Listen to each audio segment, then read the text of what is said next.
Okay, it looks like we're online. Welcome everyone who's watching in the future. This stream's not going to be very focused on a specific map. Basically, the job today is just to go through the final things on my to-do list for the month. That's going to involve extracting assets from this map, which I've titled Crab Rock. I was trying to think of a title to do with blowholes, but nothing cool came to mind. So we're going with Crab Rock, and somewhere in the description I'll describe the blowholes, but they're kind of self-explanatory, aren't they? What else? We've got Autumn Stream Remaster. I've titled the Timberbrook. I think that's kind of cute. And they're not on this screen, but we've also got all those crabs to export. I'm not sure if that's going to happen today. All this work's going to be split between today and tomorrow. But we're just going to start and see how far we get. I'm going to be kind of focused because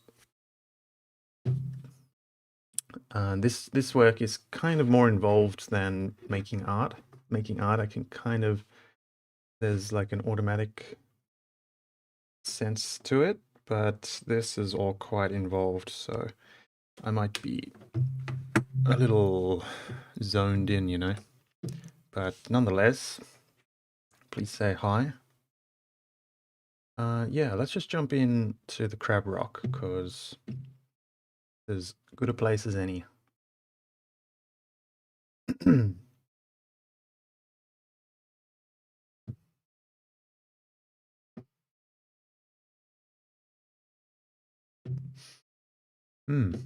Yeah, so duplicate time.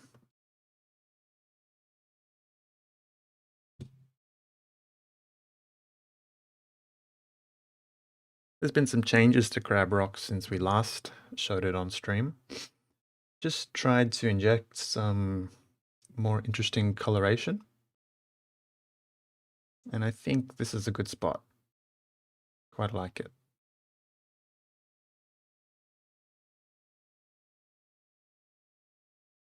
All right, I've kind of set up this variant. So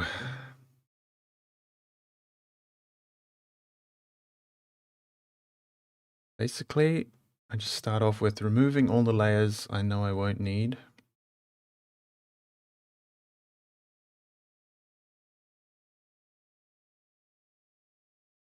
I don't think I explained it, but what I'm doing is I'm extracting assets out of this map. So there's little bits and pieces, like the blowholes and certain rocky chunks, and then a whole bunch of seaweed that I'm going to isolate from the battle map and export as a battle map asset, which you can use to create your own maps with blowholes and seaweed and whatnot. That's the idea. So I'm going to export, I'm going to see about exporting this whole chunk on the side. I think this kind of cliff system will be very cool. I wonder if I should export it with or without seaweed. Probably just turn it into grass.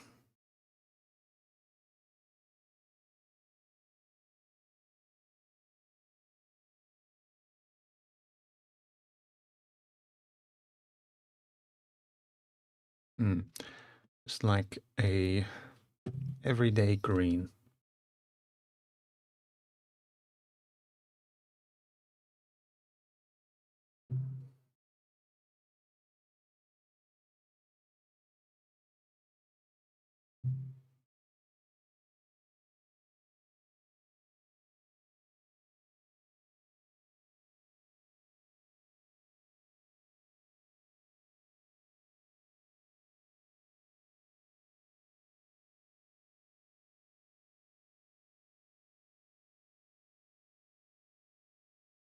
Okay, this will make a good base. So I'll save that.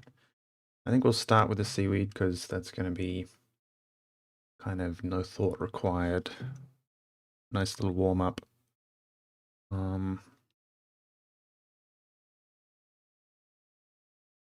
Yeah, we'll save that.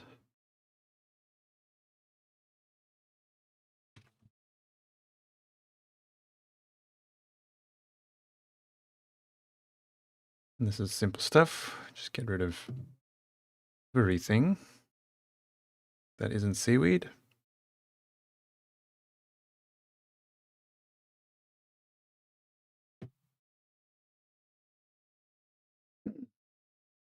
Got a tickle in my throat today.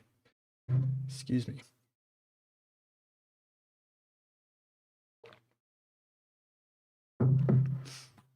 Now, part of me wants to export a green bushy variant, but I've got so many bushes in this asset collection already that I think just seaweed is going to do the trick.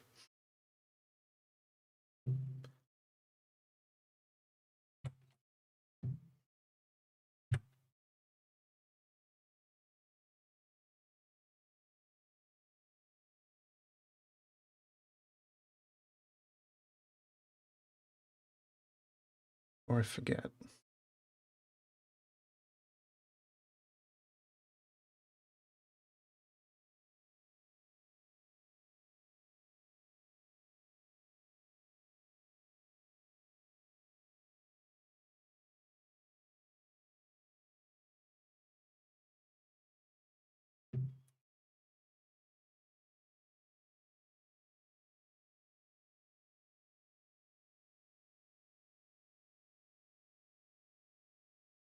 Hmm.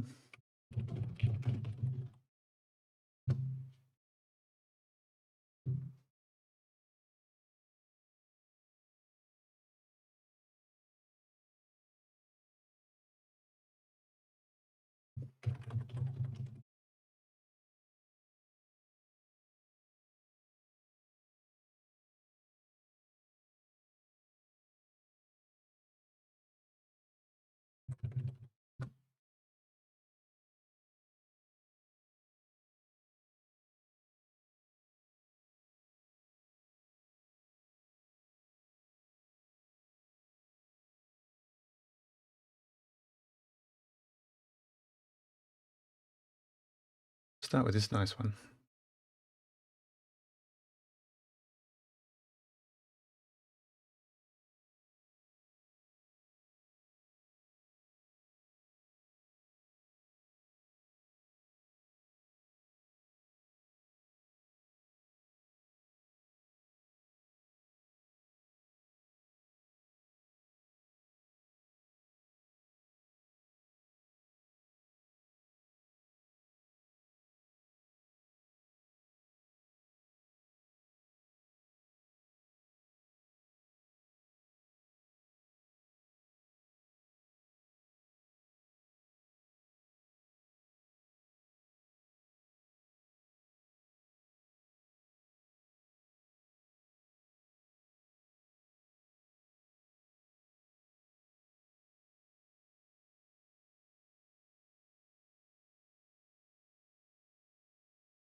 Okay, I've made a Photoshop action now, so that whole process we just did is kind of saved to a macro.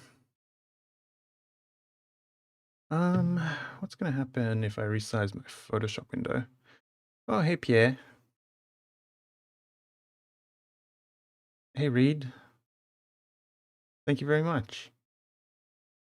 Yeah, we're doing well today. Lots of work to do, but I'm in the zone. And yeah, welcome back, Pierre. I don't think it's going to be an especially interesting stream. Mostly making preview images and assets, exporting stuff. So yeah, excuse the resized Photoshop window. I'm doing a little window arrangement to make my workflow easier.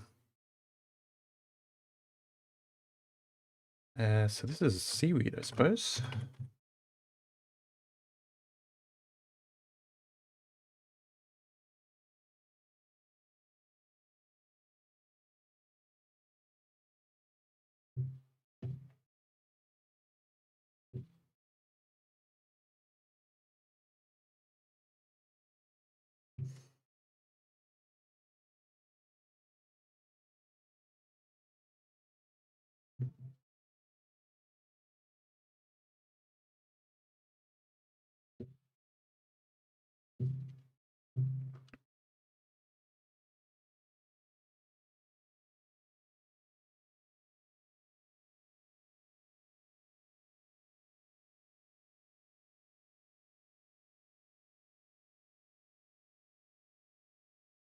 These are some pretty nice assets, I think.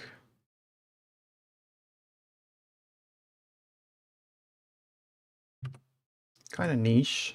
It's not every day you need a clump of seaweed on your battle map.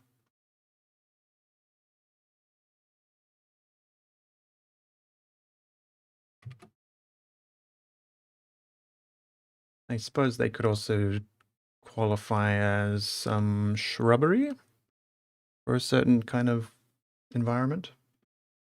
Like kind of autumnal, right? Uh,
Already we're up to 11 clumps of seaweed. So I'm affording myself... Well, I'm not exporting every single clump we've got here. I'm just picking out the ones that I like the best. I think with about 20 clumps of seaweed, that's probably enough. Now I've lost count. We're up to 12, yeah.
And that's 20 clumps of seaweed.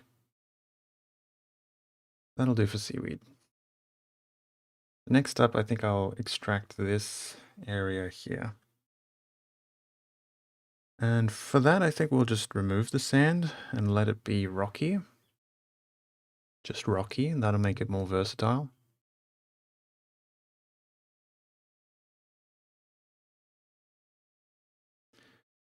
So how do I want to do this?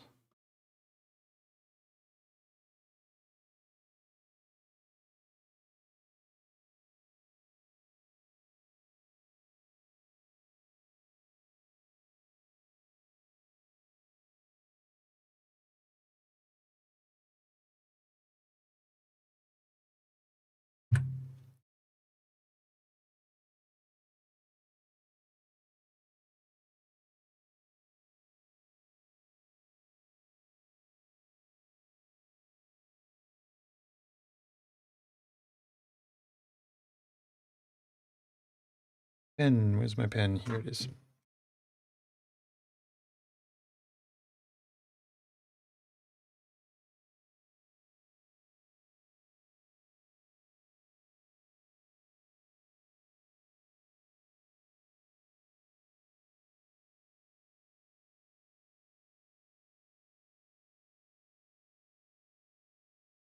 Uh,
hey, Dean.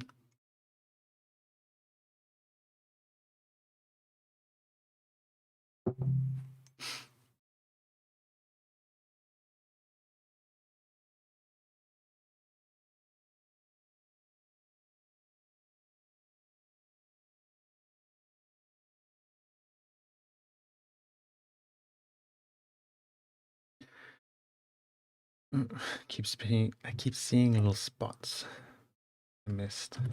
That looks good. Okay.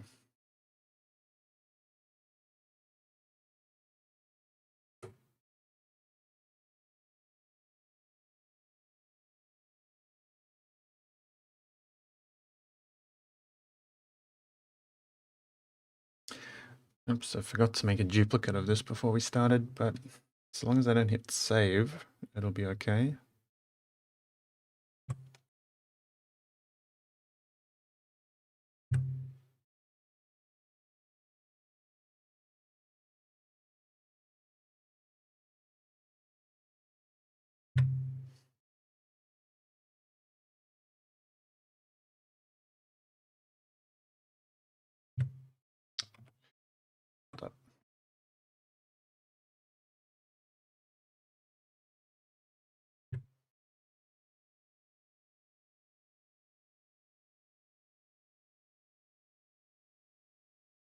This one's going to take a while to export.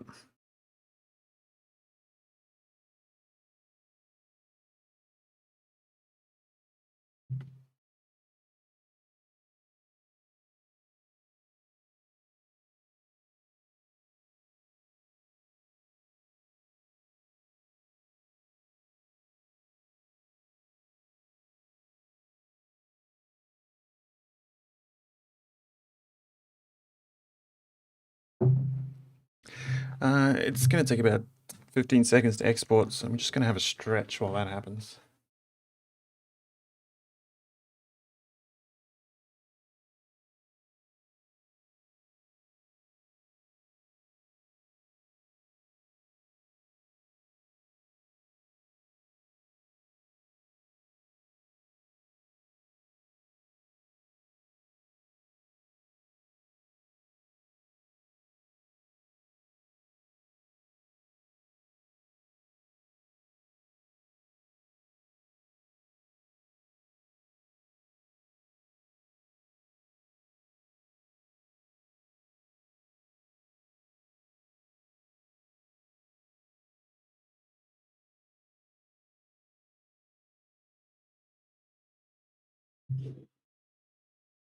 Still exporting. A big asset. But this is what it looks like now. So that's pretty useful, I think. I'll call it volcanic cliff face, volcanic rocks, rocky elevation. Yeah, that'll do.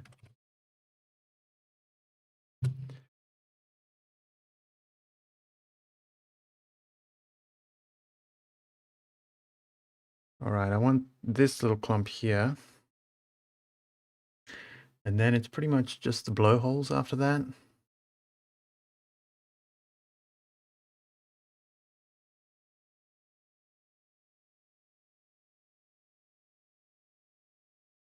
Yeah.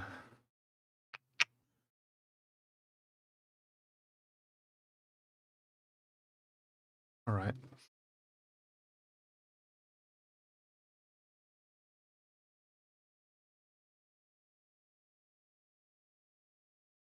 Let's remember to duplicate it this time. Do our work here so that we don't overwrite our kind of very convenient starting point.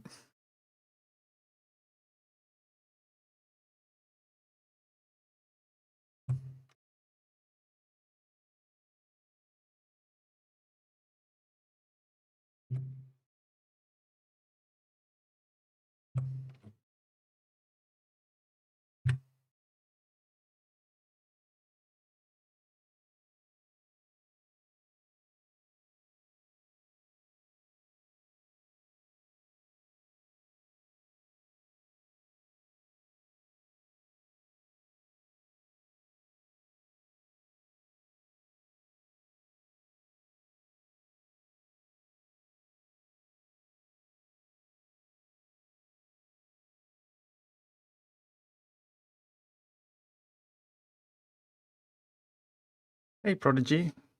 The layout of the map. We basically decide that over the course of 1 or 2 hours, doing thumbnails and just exploring different shapes and trying to find a middle ground between plausibly realistic and exciting to play on. This map's a good example of that.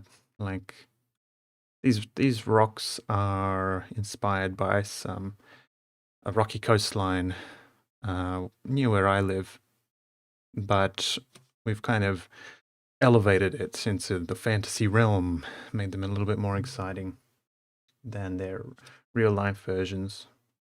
And then it's all sorts of things like obstacles and cover and difficult terrain.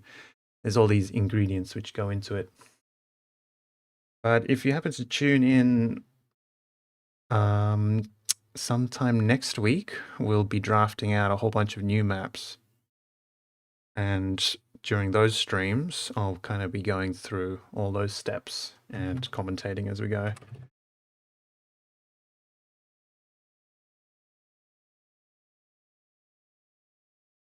Okay, so we've got this clump. We've got our big elevation area. Now I want to I want to export. That's the word I'm looking for. I want to export these blowholes, which I think is going to involve just hunting down the layers we want to keep.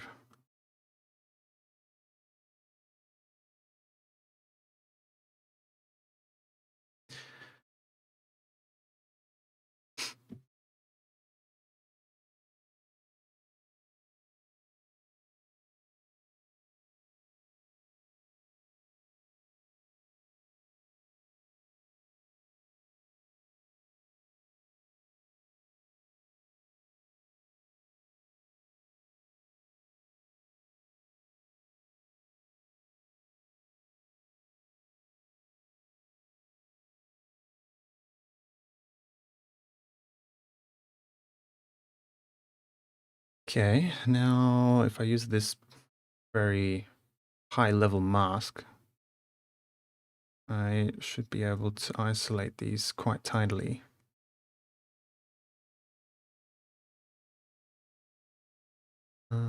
Yeah, cool.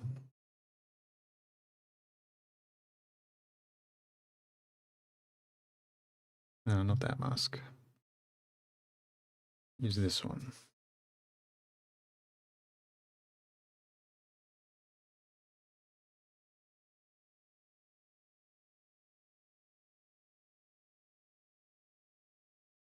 Layout definitely benefits a lot from reference pictures because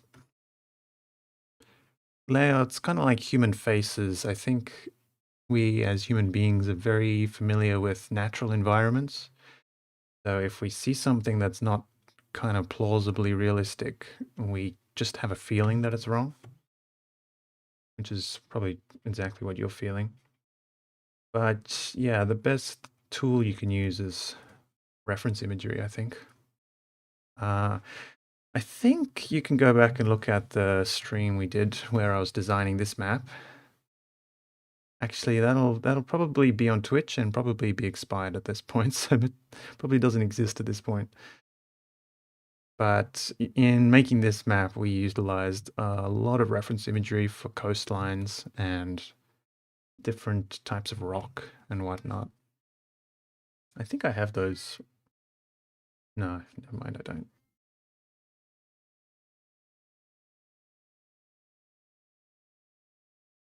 Colors too. Colors is just a whole area of expertise.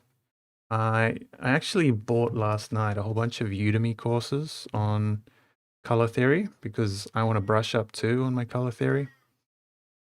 I think I have a decent enough feeling for it that I can make something that looks good. But I think I have a lot of growing to do personally. So all these things, just treat them as kind of a study and really get at them and find some good teachers. YouTube, you don't have to pay for anything on Udemy like I did. I think on YouTube you can find so much free information and just see what other people recommend. And even if they're wrong, even if they don't know what they're talking about, like this channel, you'll probably grow just by figuring out what works and what doesn't.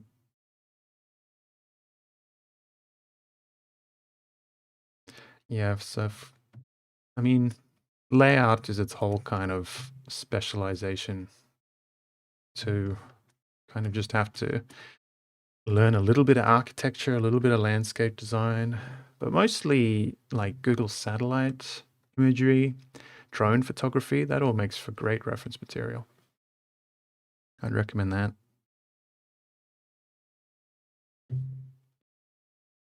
So we've isolated our blowholes. I'm just making sure nothing's set to like multiply here, because multiply won't work for what we want. Like this is a multiply. That might work for what we want, but safer if we just set it to normal.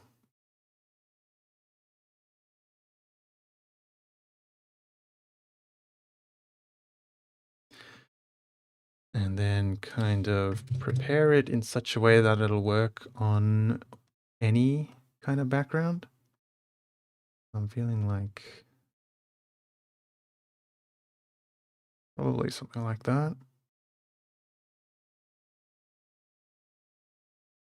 If we were to change this rock to like grass, still looks like a hole. And if we would change it to sand, yeah, it's still working. Maybe we don't want quite so much contrast.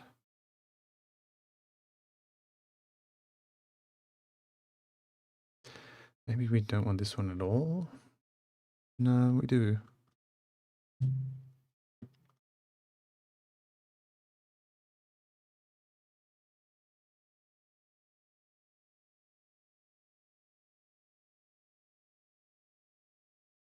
That's probably right.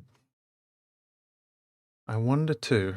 I think the bottom of these blowholes should just be empty space so that you can choose what's going to go at the bottom. because it might be lava or any old thing. Might just be a hole. So that I think will be more useful to people. And then we'll export.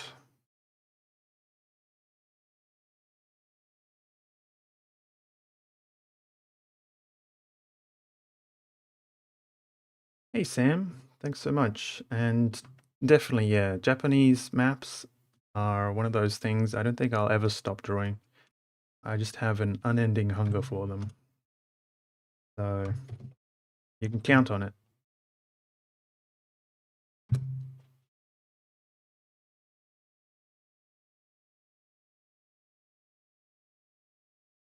If all goes well, especially, I have some plans for the near future which aren't quite far enough along that I can share them with you all. But yeah, I'll leave it at that. Isn't that a tease?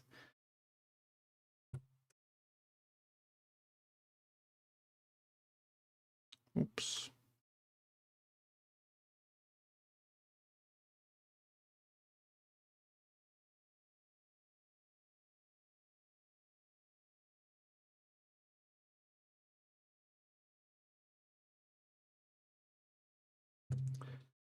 Hmm.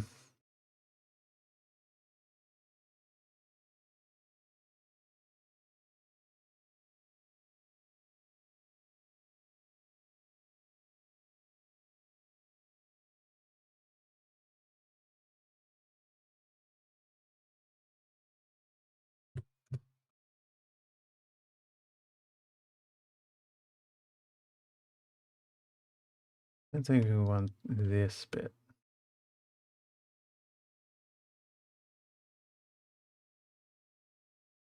Right, so we're up to 29 map assets from this map.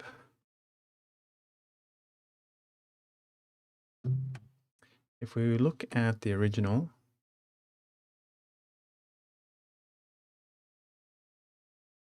we've got the seaweed, we've got the blowholes, we got some fun cliff rocky stuffs.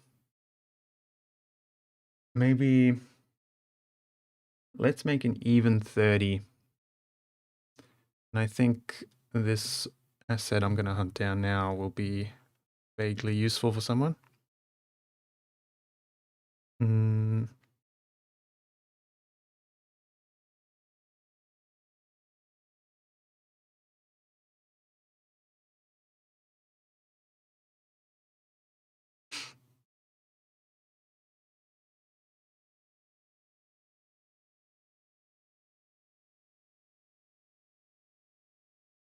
Maybe not so dark though. Let's see. Sometimes I like to just put a grassy kind of texture underneath.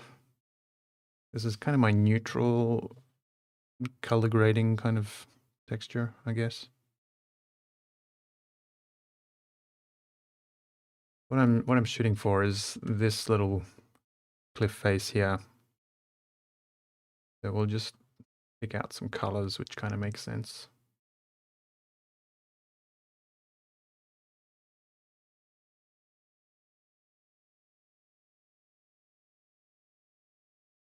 Okay.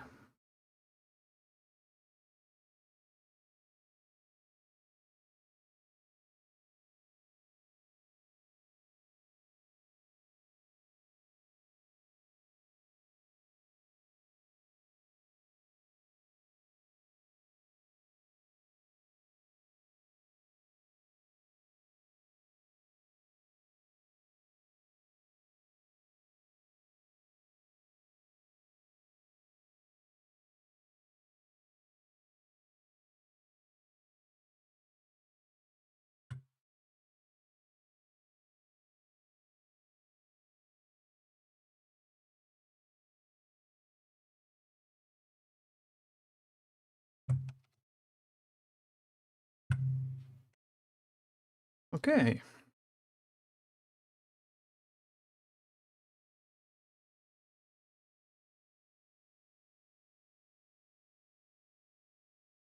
Hmm.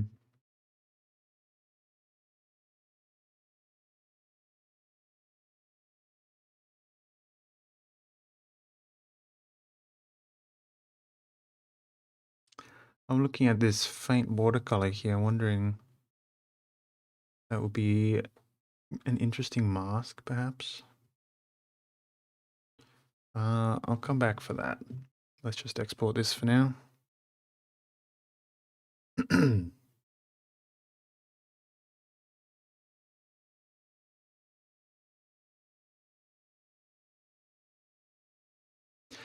This is going to be a long export, I think.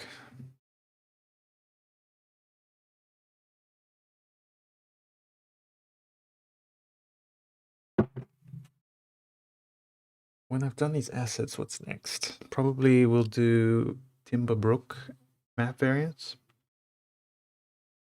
Rudy4 is kindly making some variants for this map. So once these assets are exported, it's pretty much done. Just needs to be packaged up and some preview images and whatnot. That seems like a tomorrow kind of job. These are kind of interesting too, but also kind of messy enough that I don't like them. What was I saying? Yeah, so this map is just about done for today, which means we can export assets from our crab. That's something we could do. Yeah. Anyway.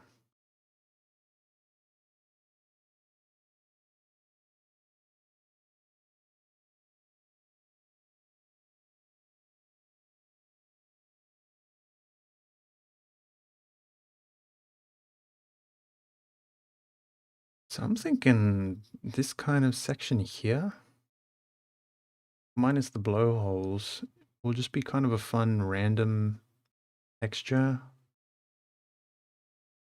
I don't know, you could kind of throw it on top of some grass. Just get rid of this thingy.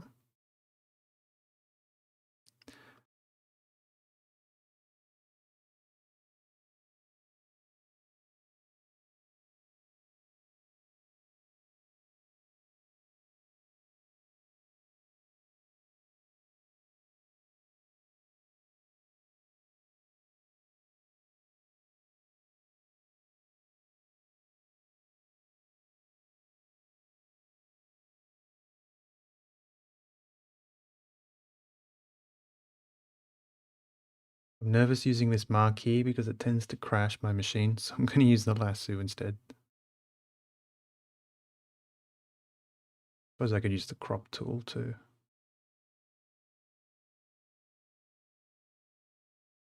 Yeah, I don't know, I'm sure someone will use this.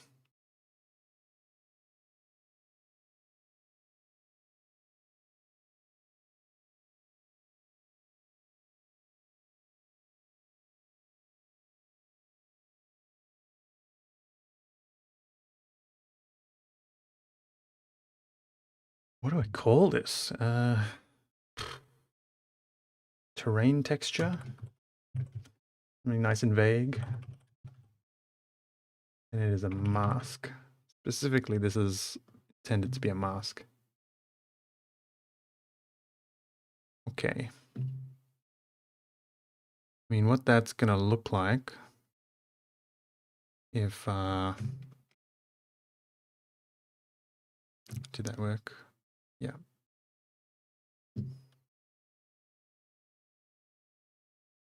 This is supposed to look something a little bit like this. This is what I mean. You could probably use it for a grassy texture.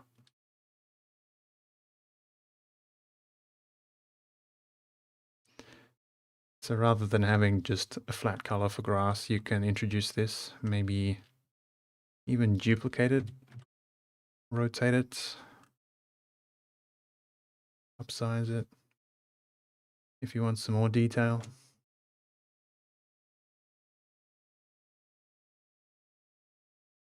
See, that looks interesting. Okay, but we are done with Crab Rock assets. 31 assets later, we're done. Well, while I'm here, I can test out the blowhole. Yeah, so that's how that be. We got plenty of seaweed chunks now. And we've got like rocky clumps and whatnot. And then this one's fun. Just a nice map edge you can introduce.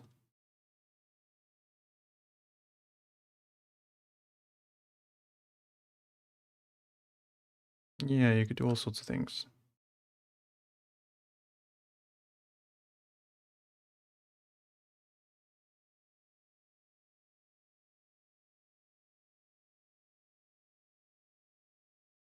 It kind of works. Anywho, we got to move on. So we're done with assets, or are we? Maybe while we're in the asset zone, I'm going to open up our colossal crab. We'll extract some of those assets. Colossal crab, seaside variant, please.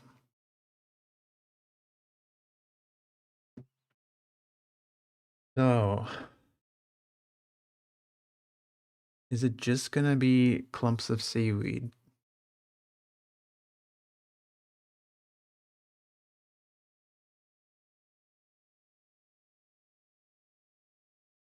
And some barnacles.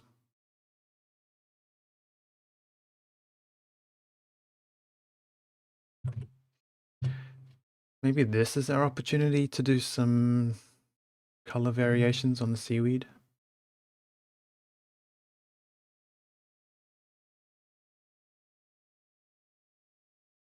But first things first, let's tidy this stuff up.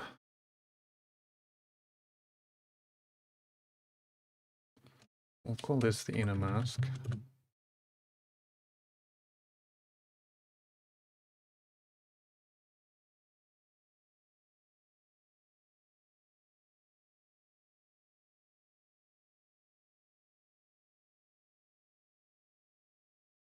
We won't need these, although nothing in this layer is going to get exported in this layer group, so it's fine where it is. I do want to downsize the file size though, so yeah, that'll do. Save.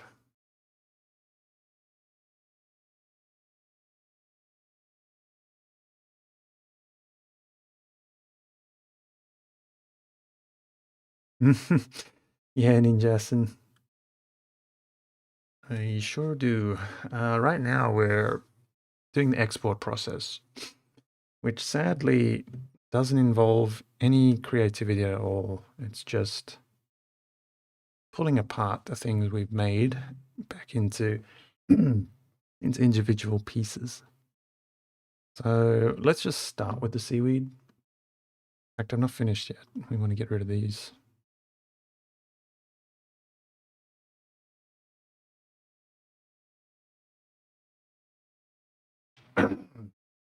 Excuse me.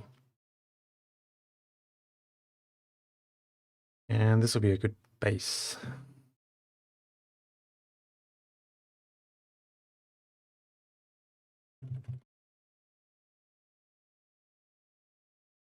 And then the first thing I want will be the seaweed. We don't need anything here.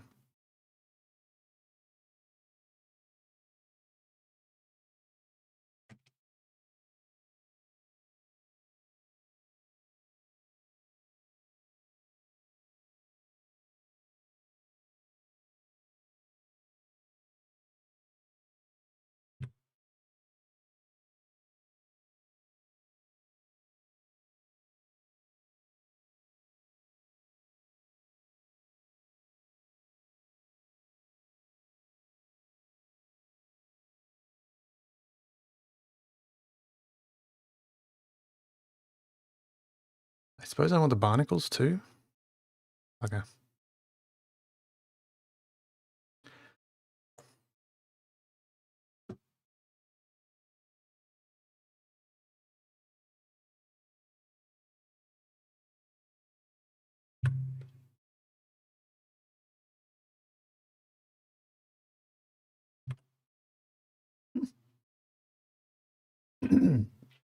They truly are just bird beaks now. Yeah, I could see these being useful. Excuse me.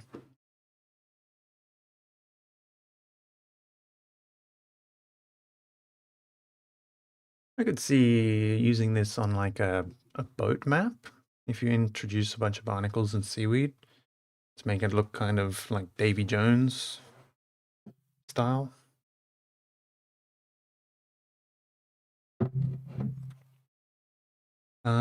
Okay, let's make an action.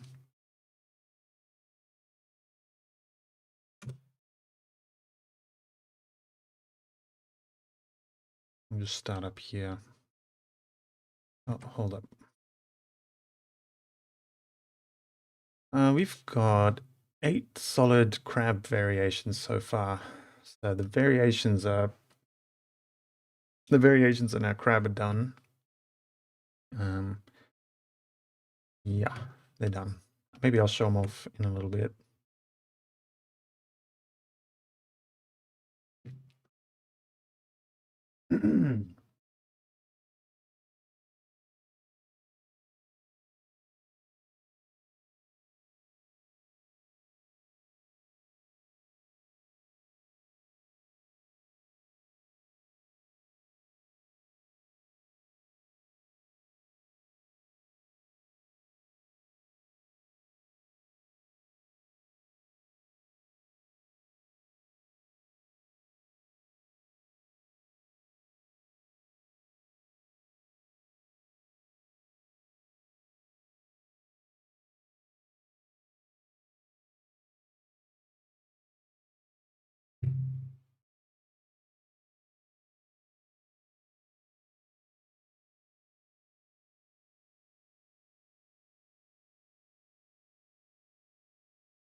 Nice.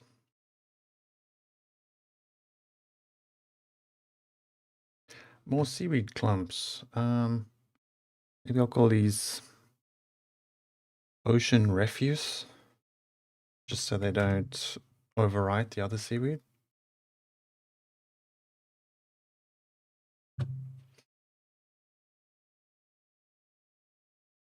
And in theory, this action we've just made means I can just select, run, and here we have it.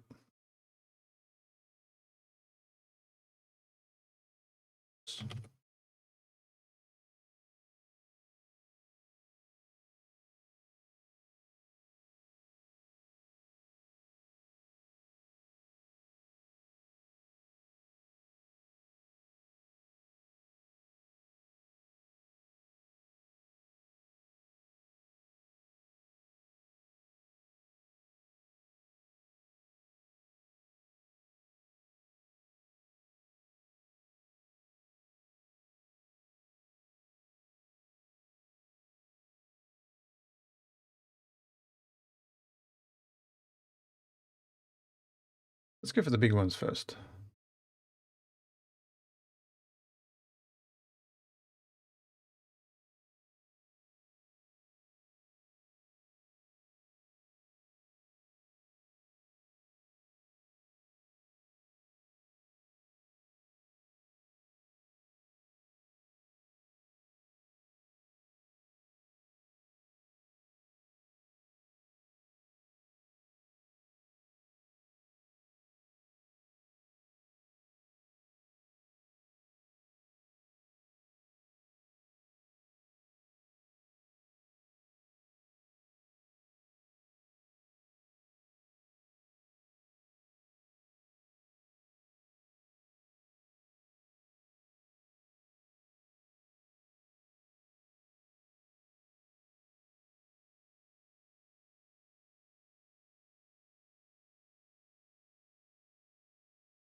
Oh, that's interesting, Ninjason. I realized this morning my internet connection was pretty weak.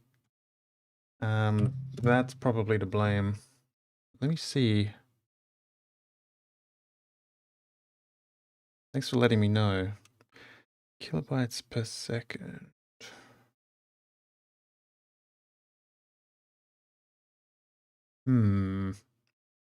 Weird.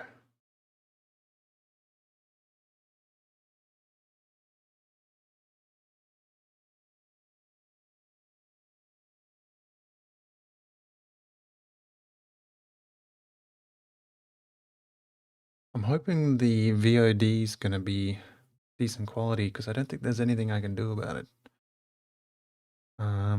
Often where I live, our internet provider just throttles for one reason or another. Or they just make improvements. And while those improvements are going on, we get all these little windows of poor connection.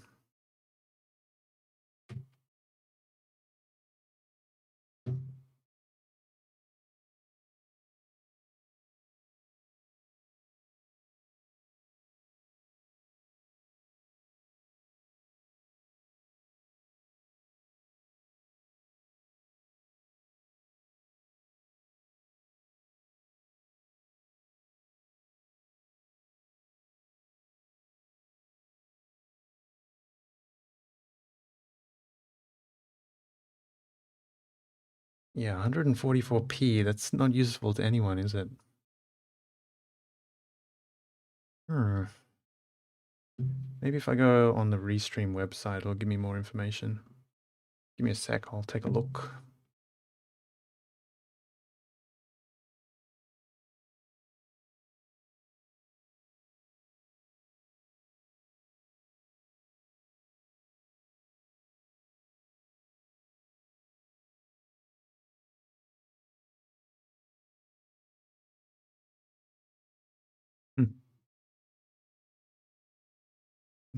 That's odd. See, on Restream, it tells me it's running at 1080p.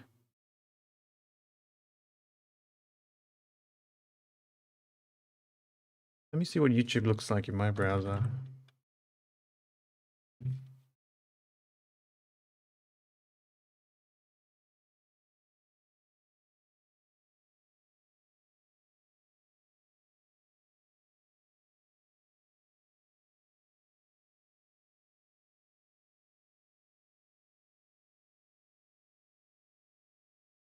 Okay, for some reason it is 1080p in my browser, Ninjasin, so I guess I'd suggest resetting your app if you're watching on your mobile or doing like a control F5 hard refresh if you're in your browser. But it seems to be working on my end, and I don't think it's doing any magic where it's like hooking up to OBS to show me the raw stream or anything like that. Restream's telling me 1080p as well. And all the lights in OBS are green. So I believe it's okay. There's only 3 people watching right now, but if anyone else is suffering poor resolution, please let me know, especially if you know anything about fixing it.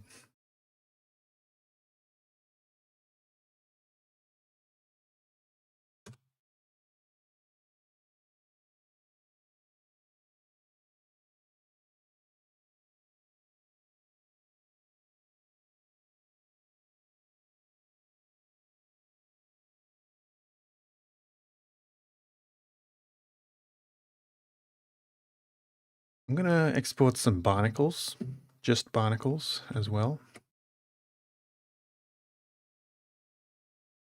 They'll be useful for like little rocks and stuff.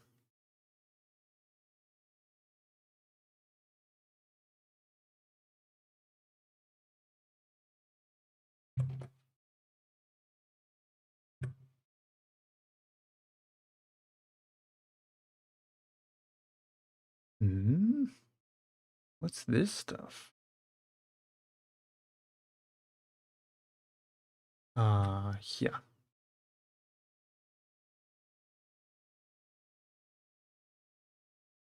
That's weird. Let me check on my mobile.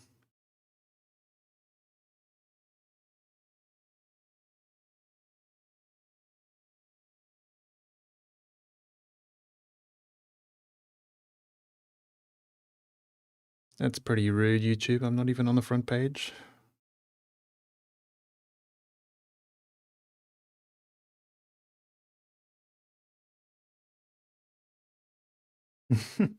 Thanks.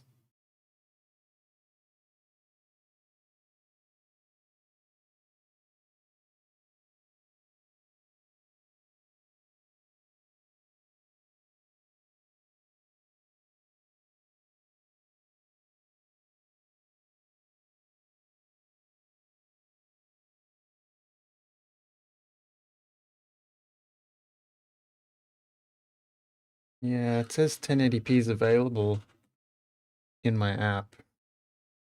I can only guess maybe YouTube's having a slow day, and that would be weird though, wouldn't it? But maybe like the Australian servers have a 1080p version and it's taking some time to propagate. A pretty far-fetched guess, but yeah, I don't know what else to do about it.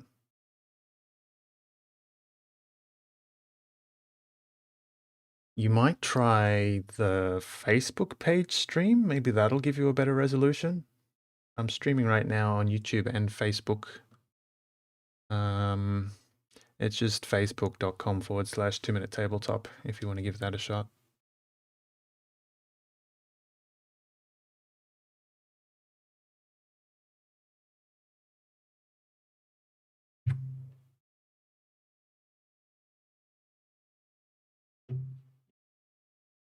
Hmm, okay.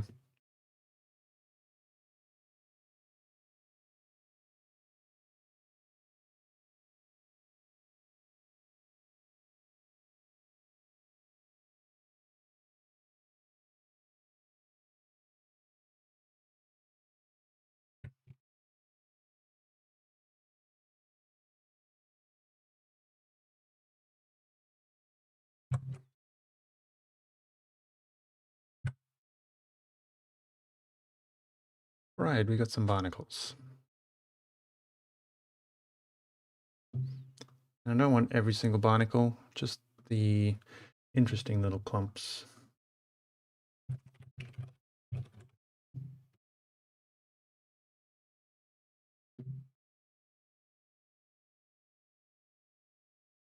But not you. Not you.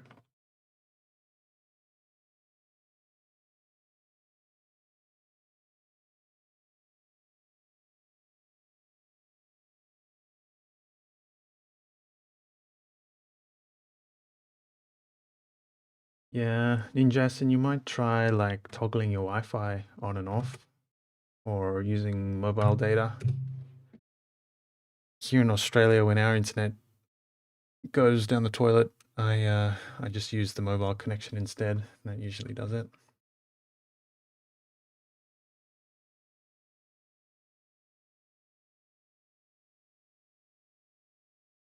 Hmm.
Okay, let me just keep the 10 most interesting barnacle clumps. I don't think more than 10 is needed.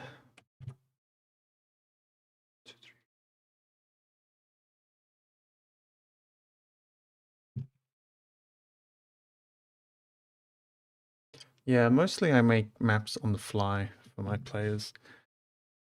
For important climactic events, I might use like a very well done map. I kind of want this as an asset, but I'm not sure what to call it. Besides bird beak. Let's just call them bird beaks. I mean, that's what they are. Let's be honest.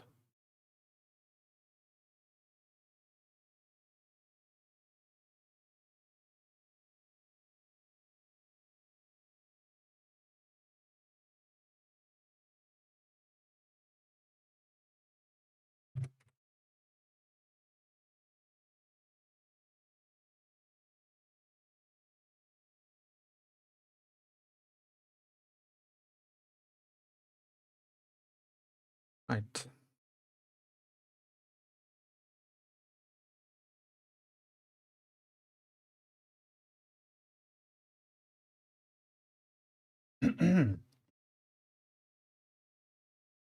Okay, so I want to set up a Photoshop action to export these different components.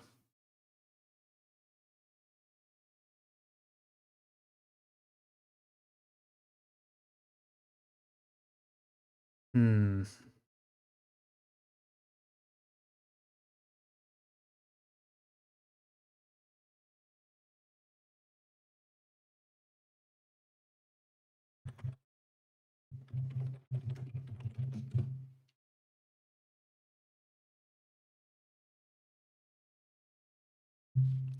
And we probably want a version with and without the sticker. And I probably want to put them in their own folder. Let's hit full screen again.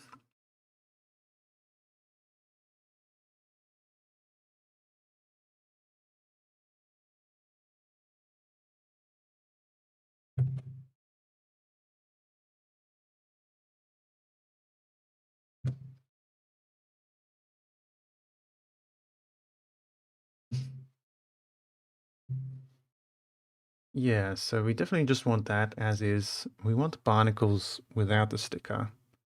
I'm not sure why we would want a sticker on the barnacles.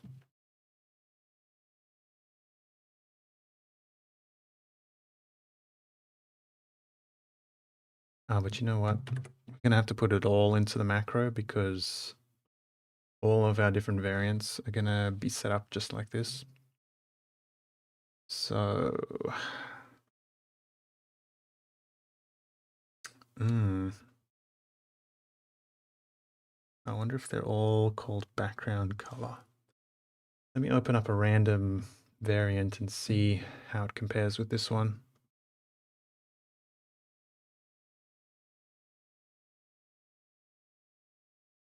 Yeah, it's in my layers. They're kind of set up in a very awkward way. All right, so what I'll do,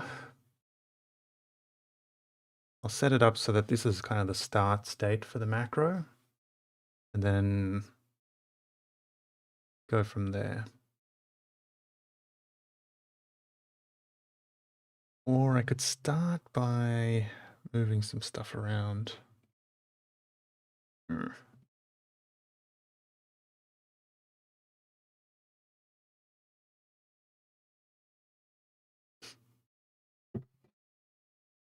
Yeah, maybe Prodigy.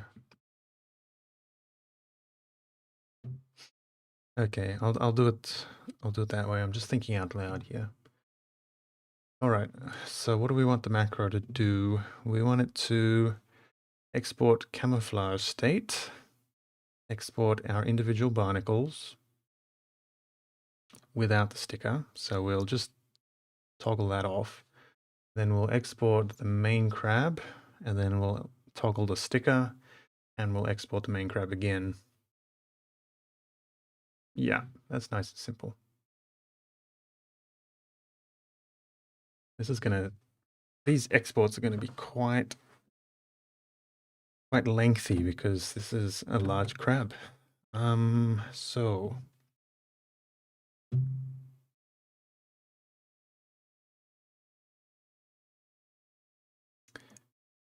yeah. All right, I've got an idea.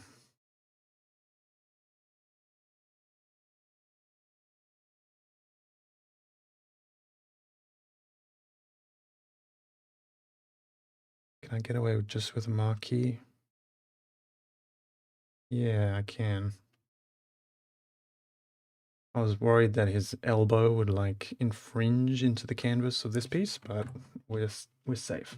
So this is a lot of talking to myself before I go through with it, but I think I have an idea. So we record, we disable the sticker to begin with. Hold on, because this one's called sticker color and the other one's called just sticker, which is very annoying.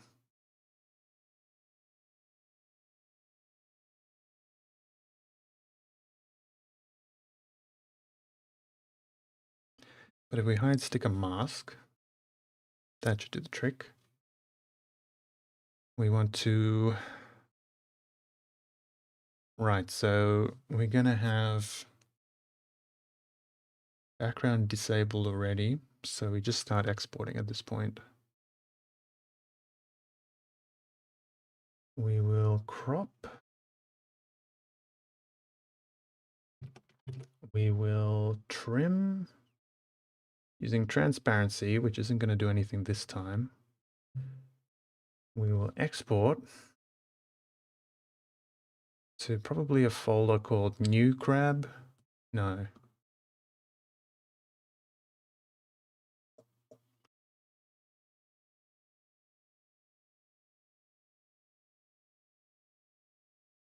We'll just call it new camouflage state.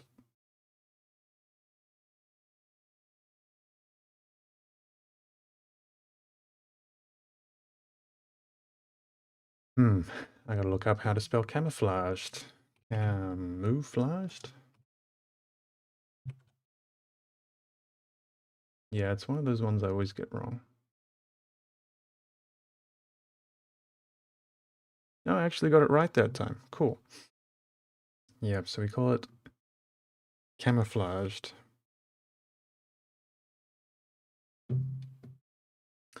I just realized we don't want this one trimmed. Okay, let's take it back a few steps. Because this is a token, we want it to fit this grid, right? So this is going to be more advanced than I thought. So let's start again with hide sticker mask.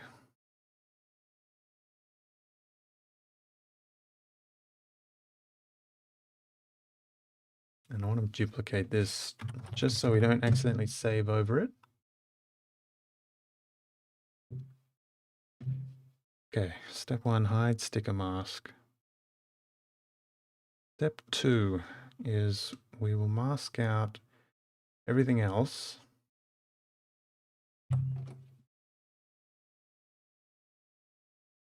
Like this.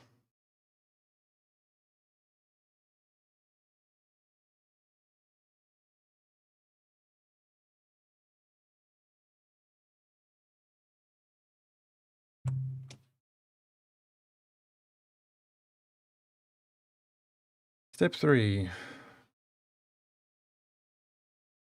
select a 11 by 9 area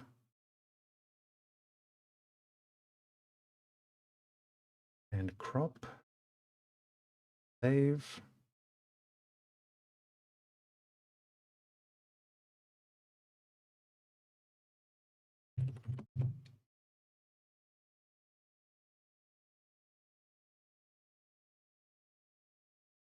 Should I call it camouflaged or like slumbering? I think slumbering would be cooler. Lumbering. I just like that word better. What did I say? He's 11 by 9. Yeah, so slumbering, 11 by 9. Save.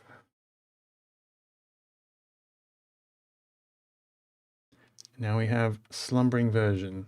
Now we backtrack.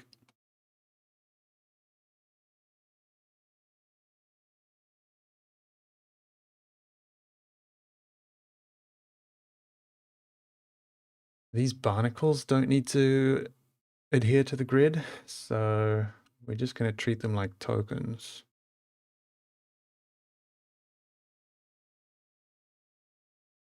Maybe I'll make a separate macro for exporting barnacles. Let's just stick to the crab for now.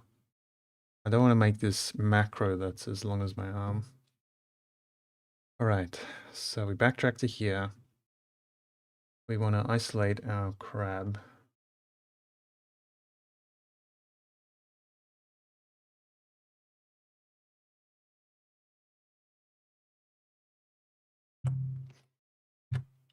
As you can see, the first one just finished exporting. So when it comes time to export all these crabs, it's going to take a reasonable amount of time. Okay, crab isolated. And then we grab him according to the grid. Unfortunately, he's just overlapping that top area.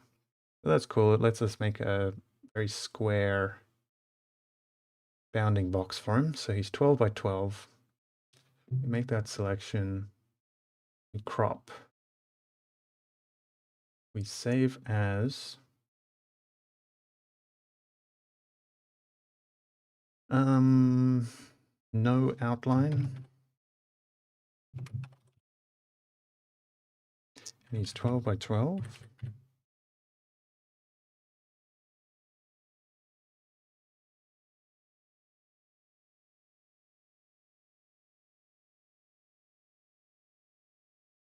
And then as the final step, we just toggle that sticker mask back on, and we'll save this as a separate variant.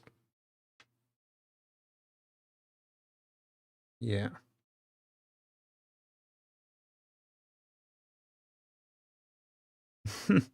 Yeah, we just built the knife into his claw, you know.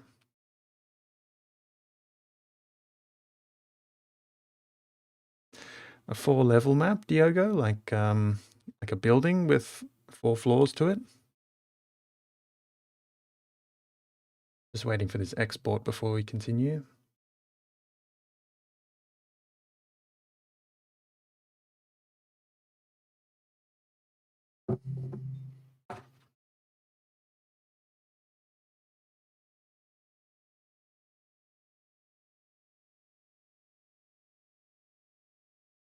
This will be cool with the barnacles as a separate macro, because then we can kind of custom color the barnacles and export them separately. Some of them look pretty goofy as they are now. All right, and then we save this one.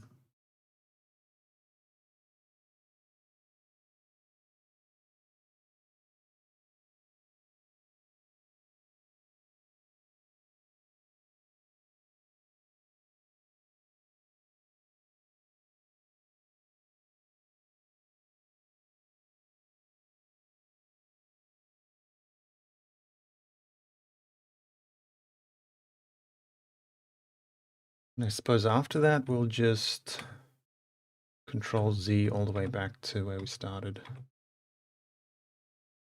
which is that, except with the sticker mask. Okay. Macro stop. So does it show up on OBS? It does. So yeah, all these steps up here in the top right, these are, in theory, going to export 3 different files. One slumbering crab, one crab with outline, and one crab without outline. And we can take this macro to export all of our variants as well, just with the click of a button and a little bit of patience. Oh, did we finish? No, it's still going.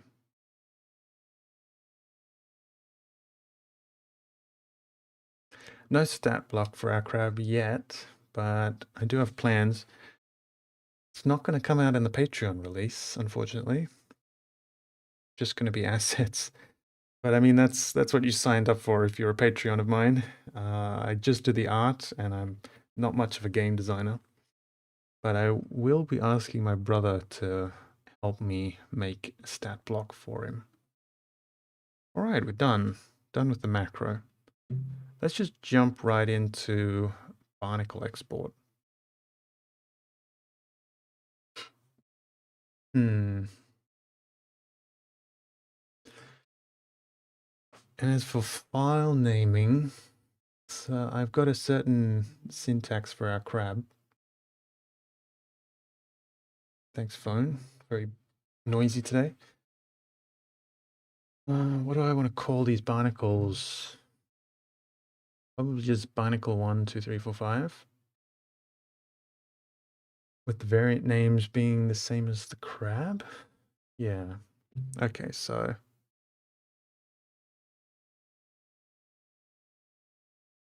export barnacle macro.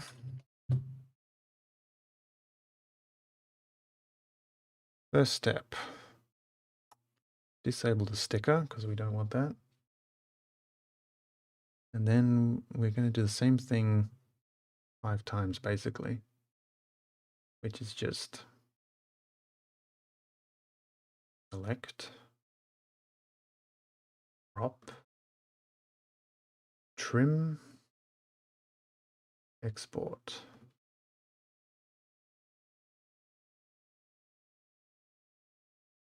And we'll call it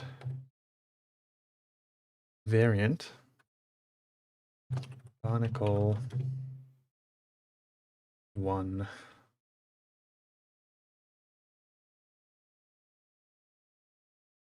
PNG. Then we back up here, do the same thing for barnacle 2. Crop, trim, export as a PNG.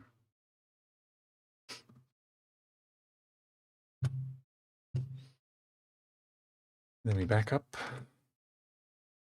select barnacle 3, crop, trim. Have a good one, Diego. Thanks for stopping by. Export barnacle 3.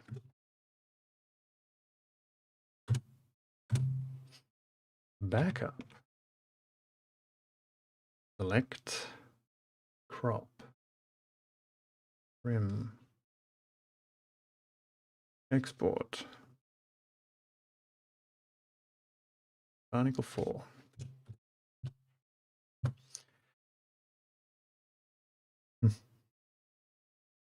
Backup. And final barnacle. Select, crop, trim, export.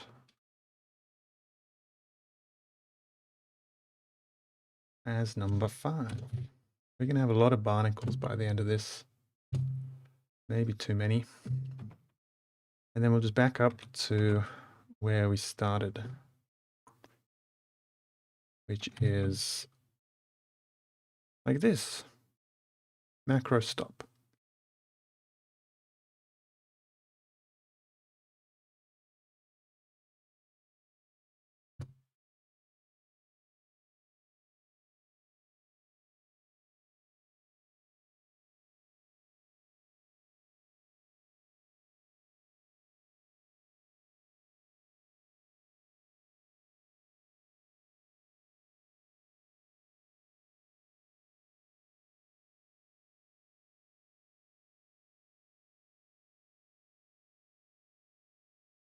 Okay, so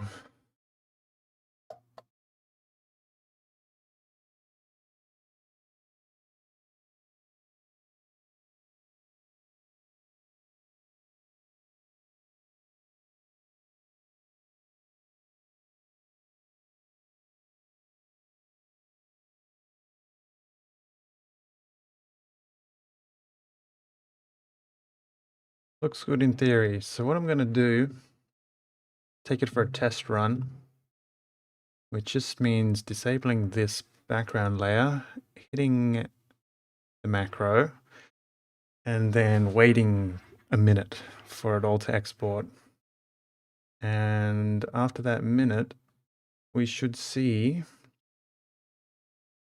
some nice 300 dots per inch crab assets. Yeah, there's nothing else to do but test it, so let's put this one away for now. And hit export crab.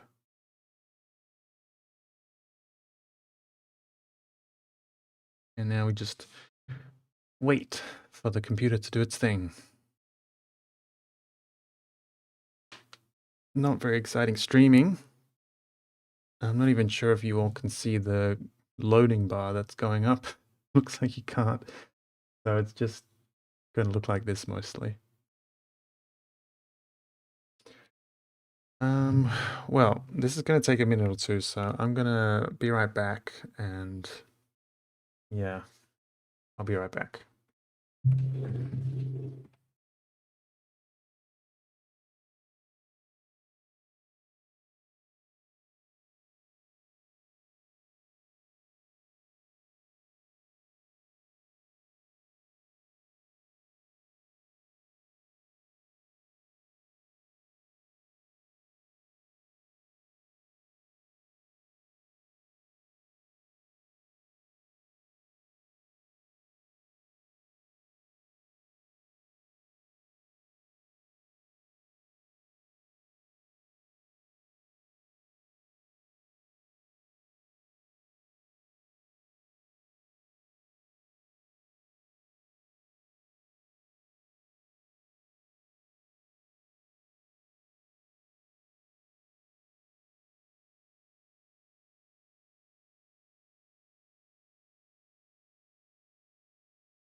Still going.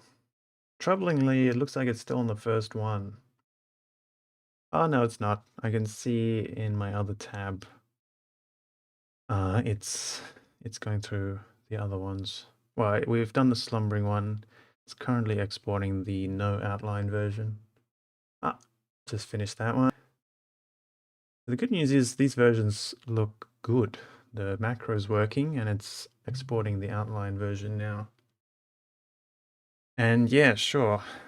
Once I've confirmed these macros work, let's showcase the crab variations. And after that, we'll jump into some Timberbrook variations, which I just remembered as I stepped away from my computer. We're far from finishing. There's lots of work to be done. And that'll keep us busy for a good few hours. Although I've got about an hour until dinner, so...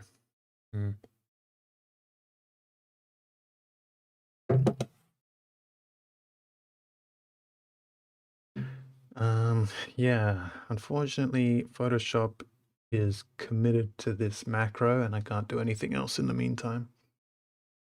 So, here we are.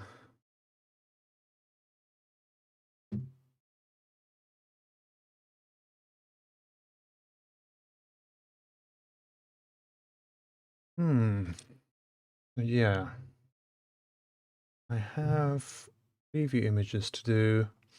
We finished the asset exports. I got to export Ah, my thought process has been interrupted because we're finished. And let's show this off real quick. I open up a new thingamajig canvas. We've got some crabs. Here are our automatically exported crabs.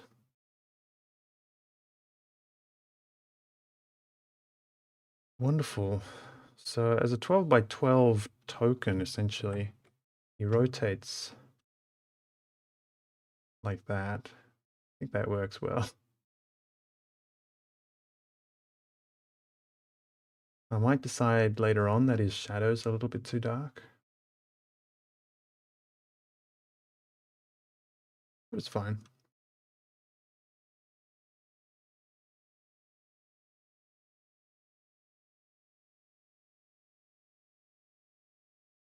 Also do some interesting stuff.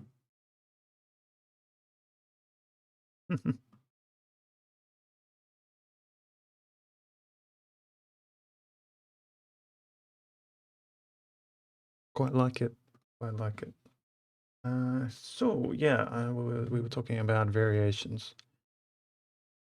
I can feel my body craving the dinner because my IQ's dropped a couple points.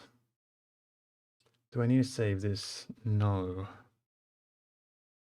No, we're all good here. All right, crab variations. Yeah, let's take a quick little museum tour.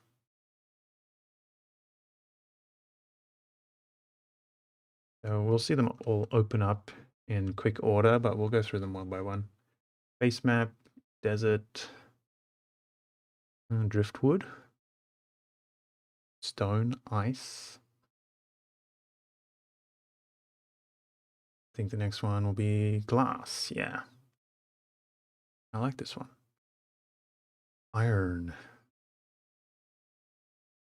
and magma. So one by one, here we have the base one. It's kind of volcanic rock with seaweed. We have desert variant or sandstone variant. Not sure what any of these will be called eventually. He's special because he has this amethyst geode claw and just gemstones across his back in place of barnacles. Good fun. I like his color scheme too. This one was kind of the most ambitious variant. We went for a driftwood kind of texture. I think it works. I don't think it's going to be anyone's favorite variant, but it's competent. Maybe what needs to be done is we kind of remove the texture from his shaded areas. That will be here, possibly.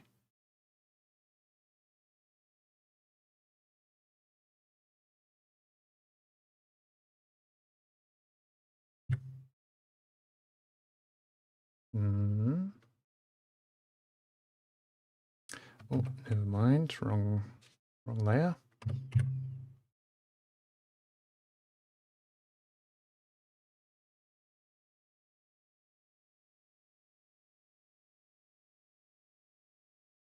Okay, okay. Toggle that. Which one do I prefer? Probably as he was before. Yeah, anyway, let's keep moving through these. So next up we have very basic rocky crab with grass growing on him. And I like to imagine the barnacles as snails in this variant. Yeah, he's a nice one. I like this stone coloration. This one took a long time to get right. It's our glacial ice version. Definitely very interesting. I accidentally made this gleam right here, but that really works. Maybe I'll introduce that up here. Yeah, really chuffed with this one. And then we took the glacial ice one and made this variation. It's kind of a bottle green glass one. I just thought it was a cool idea. And with this weird magical energy holding them together. then we have this one. This one, I think I've said they're all my favorite at this point, but this one's probably my favorite just because he's nice and simple. And he's basically a shinier version of this one, but nonetheless, I just like the colors. The idea is made of steel or iron with these rusty edges. Mm. And then we have this one, also my favorite. Like obsidian with this underglow of lava or maybe magical energy or something. And then probably magically, I can't think of any other way, got this red hot claw. Maybe he just dipped it in the lava moments ago. Crabs. That's our crab collection. If I close all these, we can kind of see the thumbnail view. All side by side. Here we are. It's a nice bunch of colors. I like that we have a few stone options for different biomes. And then we have the glass one, just for my personal game where there's like a forest of glass. Yeah, these are fun. And then this one's kind of an homage to Dwarf Fortress. Probably didn't invent magma crabs, but that's what I think of when I think of a magma crab. Okay.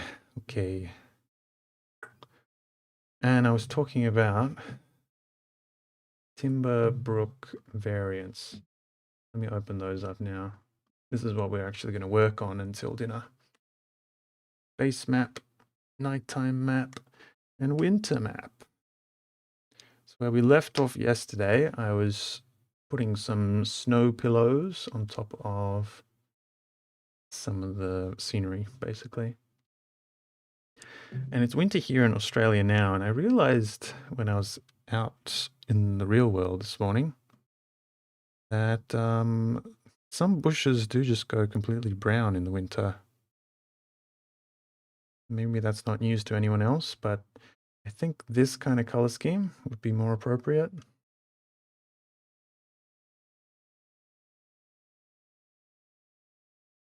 And we'll leave the distinctly red ones for the base map.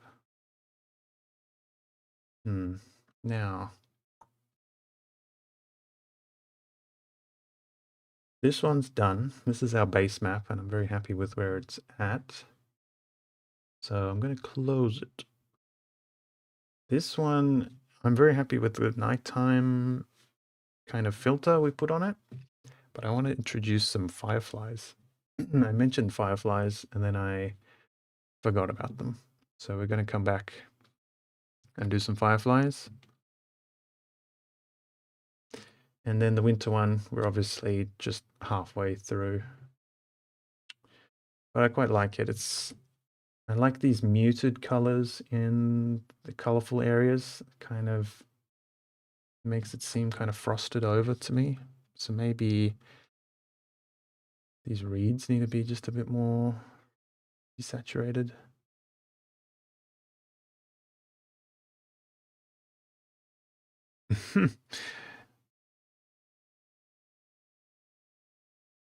Maybe it's a whole brotherhood of crabs and they're all eating different things, turning their bodies into different materials. I don't know. Let me know what you come up with. Yeah, so before we jump into this one, let's just polish off the nighttime one. Make a fireflies layer group.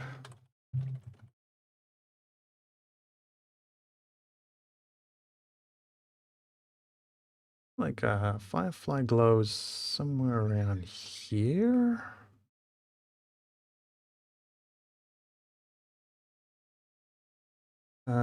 Main glow.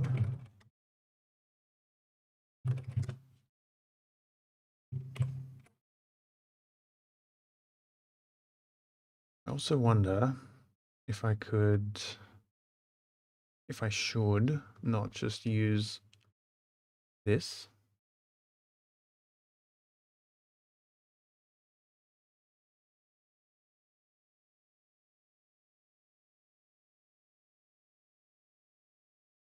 Yeah, perfect.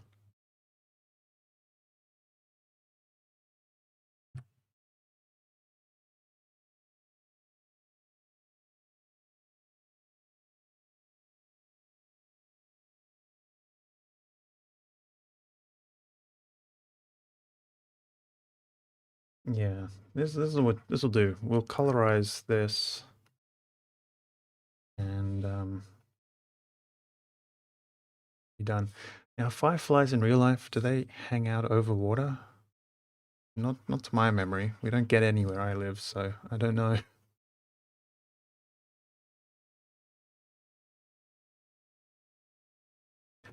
Like I feel like maybe the edge of the forest is the place to be.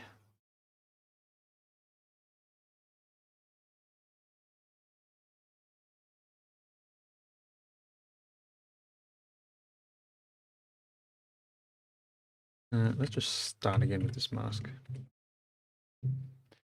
So, compositionally speaking, I think kind of relegating them to one quadrant of the map is the way to go.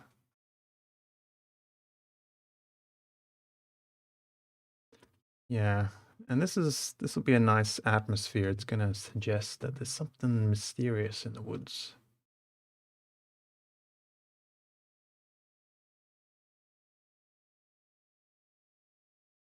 Ooh.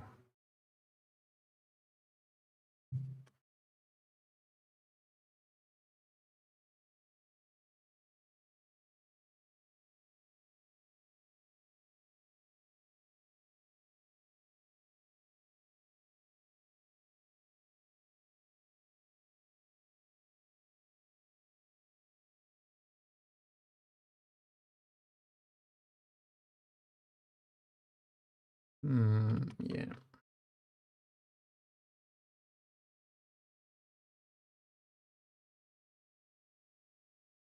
Then just little speckles of fireflies that have ventured this far.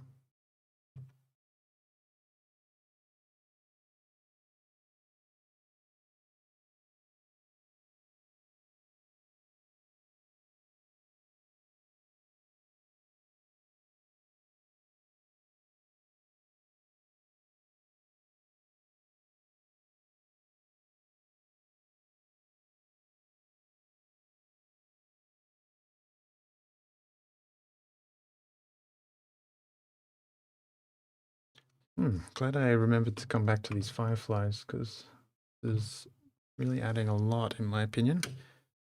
And I wonder, let me look up fireflies. Let's be a good artist and look up some reference images. They're like a green, very distinct green. Probably. Oh boy, my internet's slow. Hopefully that's because I'm streaming and not that my stream is suffering because of it. Excuse that. Oh, Google, come on. Taking 20 seconds plus just to load a Google page. Okay, let's just jump into Photoshop while we wait. I don't remember in Photoshop how to apply a layer to a layer below it. Not even sure what the proper term would be. Let's try though just sliding the hue. Ooh, not like that.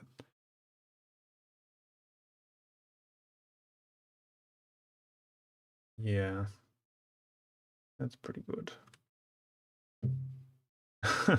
I search for Firefly and the sci-fi TV show comes up, of course. Oh, they are pretty yellow. So it's yellow light, green halo, essentially. Maybe just a very lime flavored color. We pretty much got it already here, just a bit toward yellow. Beauty. That was much easier than painting these specks in individually.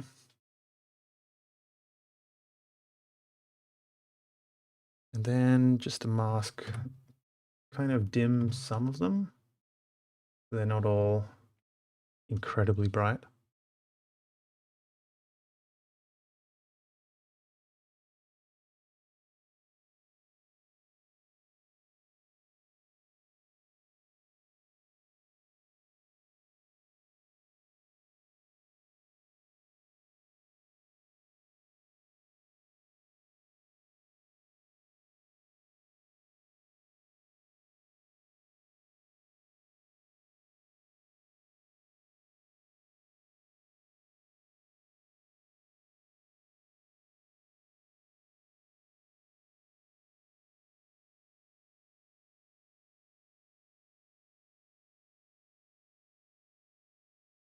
Thanks, Ninjason. We do advertise, in fact, on Facebook. You're probably talking about YouTube if you're watching from YouTube. That's something I'm thinking about. I'm thinking about it. But we do advertise on Facebook at the moment, and I've advertised a little bit on Reddit, but mostly it just spreads by, well, I'm not 100% sure how it spreads, if I'm completely honest. But it spreads. I'm pretty content with that fact. Yeah, we've got plenty of attention, so there's no cosmic injustice going on here. My art and 2 Minute Tabletop gets plenty of attention already. But yeah, more is always better in terms of attention, in terms of artistic acknowledgement, I mean. I think I need to eat soon because I'm not sure if what I just said makes a lick of sense. But hopefully these fireflies make sense. Maybe they're a bit too dense. And maybe I want some just flitting about in here too. No, I like the theme of them just being around the forest edge. Because the idea is your party will be camped down here. So you can kind of bust out this battle map variant once the sun sets, and you can describe this beautiful scene of the fireflies waking up.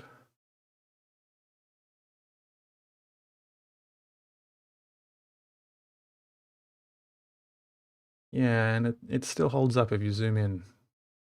Like originally, this texture here, this pattern is embers, fiery embers. Also quite interesting.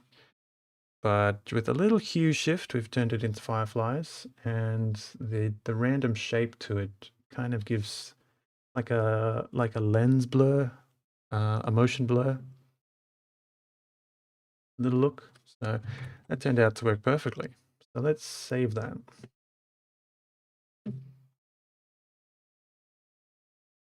Save. Ooh, sorry if I blinded anyone. Switching between these two is, sorry, I did it again. Switching between those two is quite a contrast. And I did have this thought last night when I looked at this again, is the contrast. This map's maybe a bit too white, right? Like I want to push a little bit more blue into the snow. Especially these shadows here, too gray. Where are they hiding? Weird. Must have like Control Z'd these. Oh no, this is my road. This is what I'm looking for.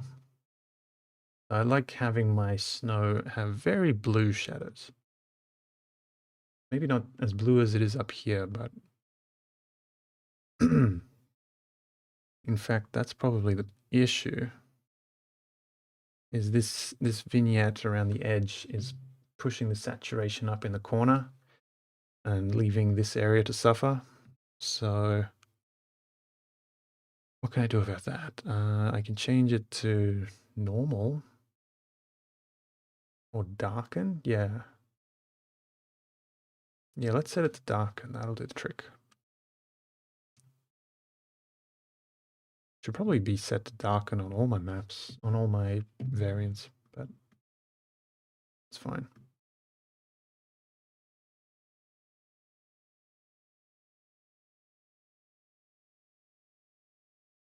Hmm.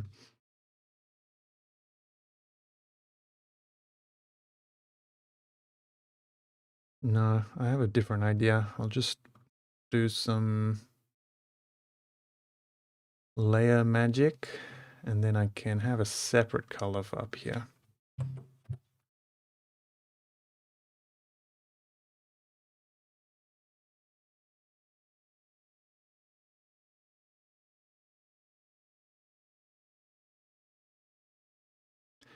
And then I can ignore that and I can just kind of color balance based on the majority of the map, which should be kind of a gray-blue.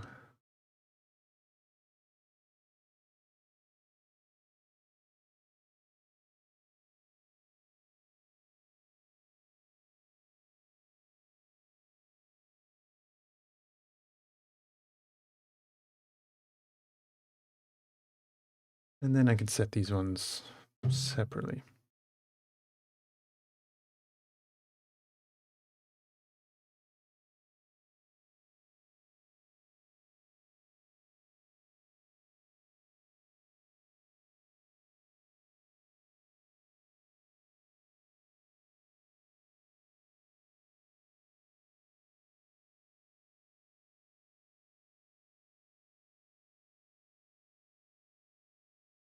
Kind of like the idea of a very muted map, but just have this red bridge kind of gleaming right in the middle as a fun focal point.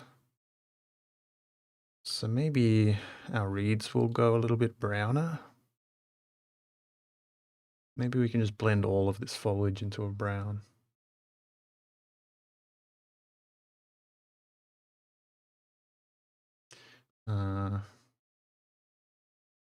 First.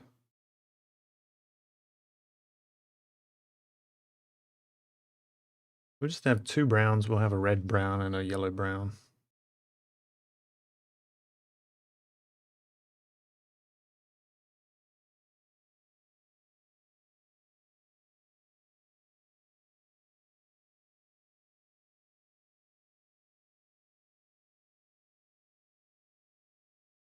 Hmm.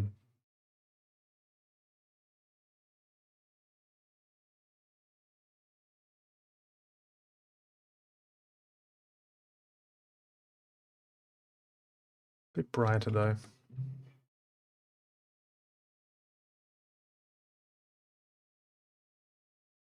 It's like dry straw is what I'm going for.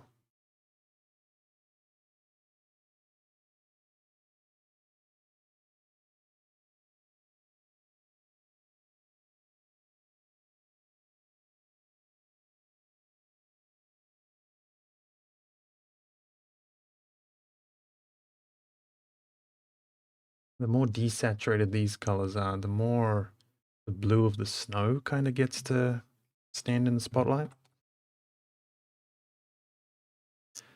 Okay, so let's get back to the bulk of the work of this map and keep adding some snow clumps. We got about this far.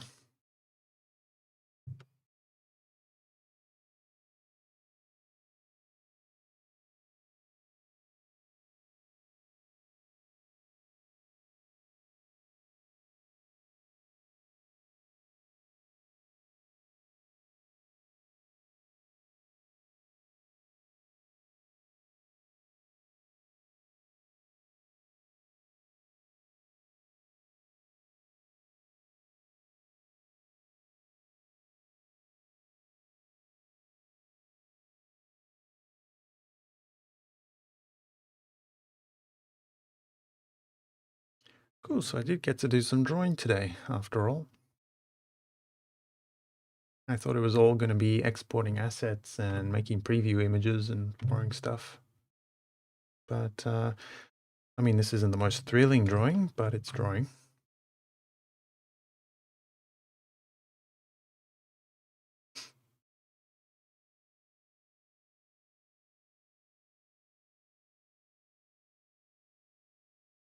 Hmm.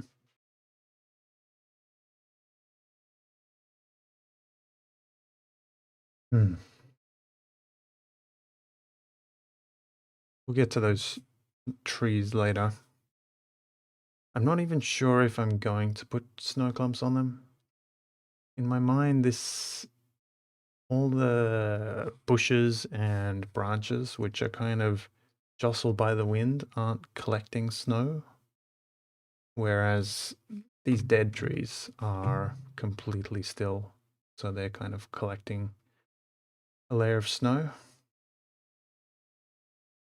Because I've kind of experimented with adding snow clumps to these bushes and it just doesn't look good. Doesn't look good to me.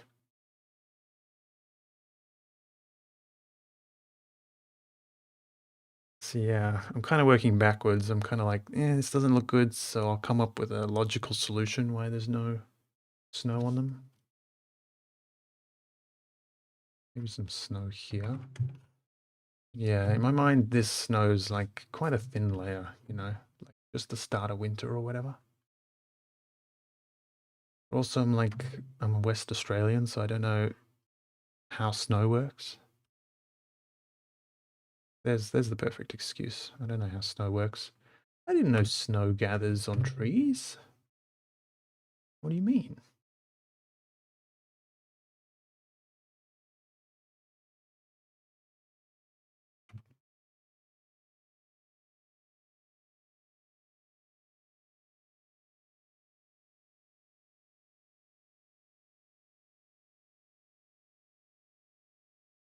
It kind of goes a little bit against my philosophy too, like artistic philosophy, where my art style is very much line art first and then color second. So adding these details without line art supporting them, they kind of look out of place, don't you think? Maybe I can maybe I can do something about that. Just like lowering the contrast a bit.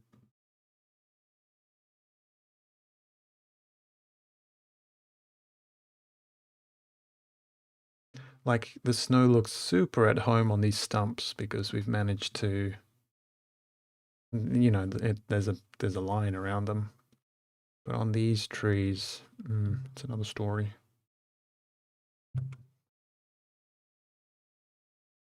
So we may even do all this work on this layer and then disable it for the final export. Who knows?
We should have done this variant in the morning. Because now that it's nighttime, my eyeballs are like, why, Ross? Why are you staring at this bright, bright canvas? We're supposed to be going to sleep soon.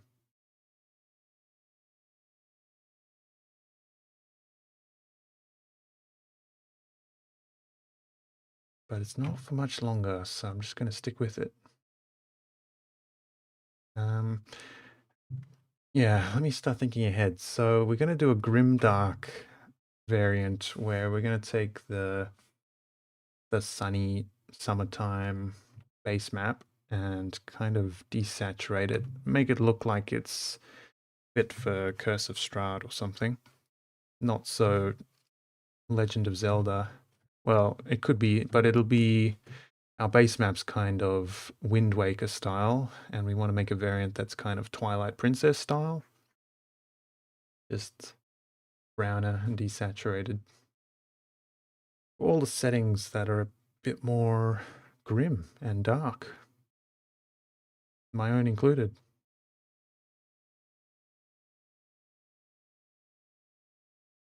But we'll have clear skies, winter, and grimdark variants.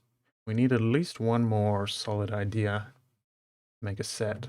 So You four loyal viewers who are still sticking around, thank you. And if you have any kick-ass map variant ideas for this map, let me know.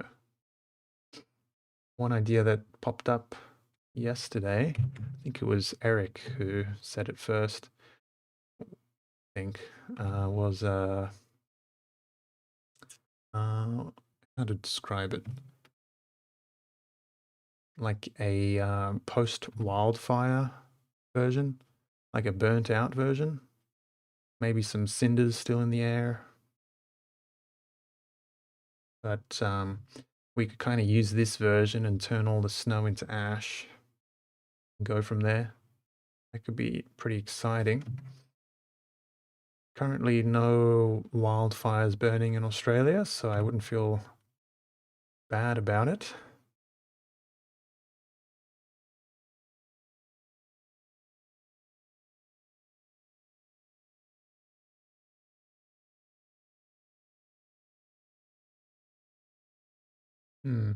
Of course, forest map always could lend itself towards Feywild. That could be a fun one. Feywild maps are fun because we can just pick whatever color scheme we want.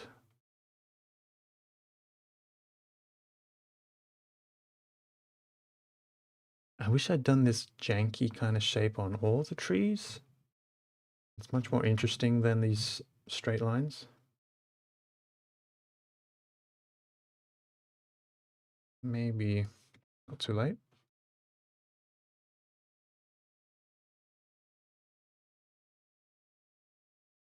Yeah, Feywild. What else? What else?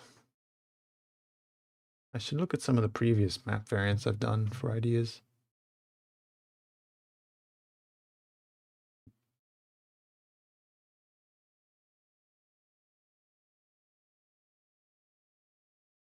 This is much more interesting. Maybe that's the issue I took with the other end of the canvas, is that these clumpy snow shapes weren't kind of natural enough.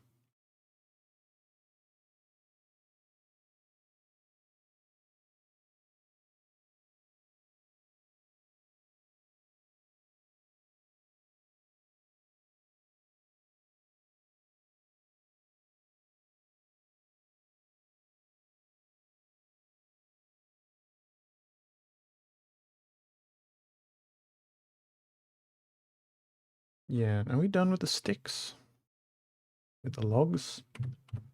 Probably. So I'm just going to go back through them and very briefly add some interesting shapes.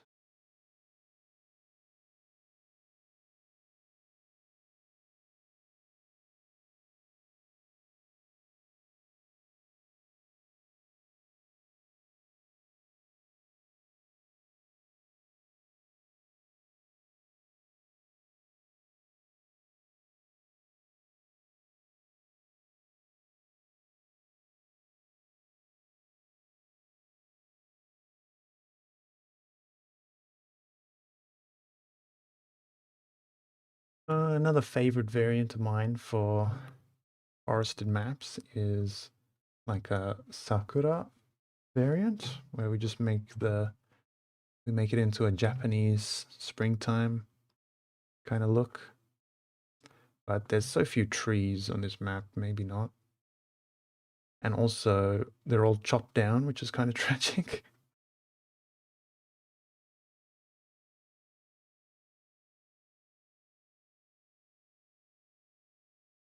We could go make like a proper autumn variant. The base map is kind of autumn color schemed, but not all the way there. Obviously, still green trees. But we could really push it into the reds and the pinks and the oranges.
All right. So there's probably some rocks too. These rocks deserve a bit of a dusting. Just strategic few of them.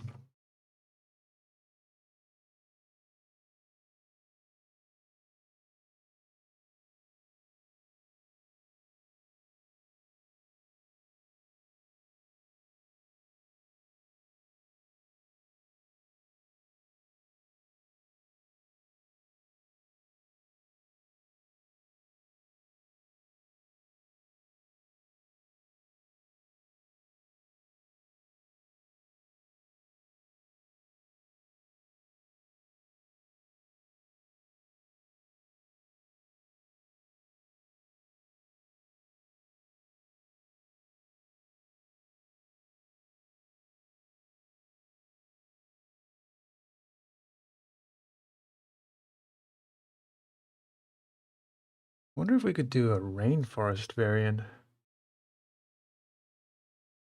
I suppose the trees we have in the top left aren't really rainforest trees. I think I have some palm trees I could mix in.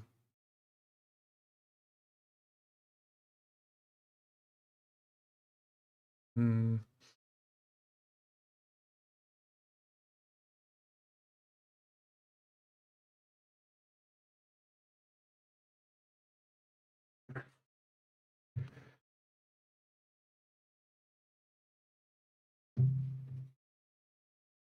Okay, save that. This is cool.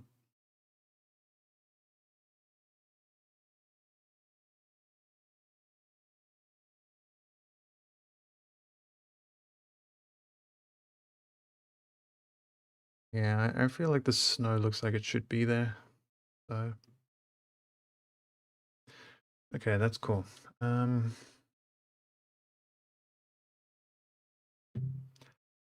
Well, I got it here. Let's just make a duplicate and make a nighttime version.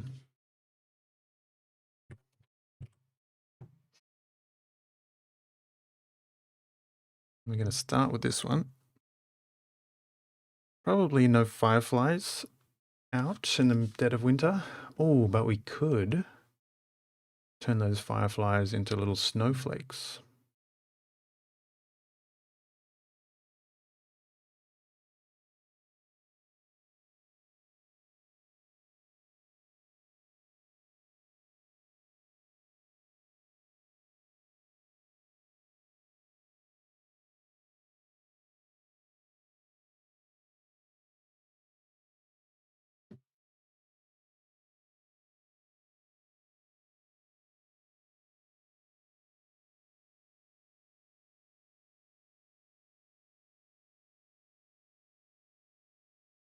Right, it's winter. All the snow's kind of collecting all the light of the moon, so it's going to be just brighter overall. Let's compare. This one's done. You can go to sleep. So comparing these two.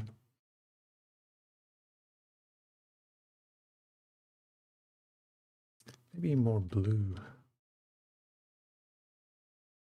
Okay, and then I want to take this fireflies layer group that we've made.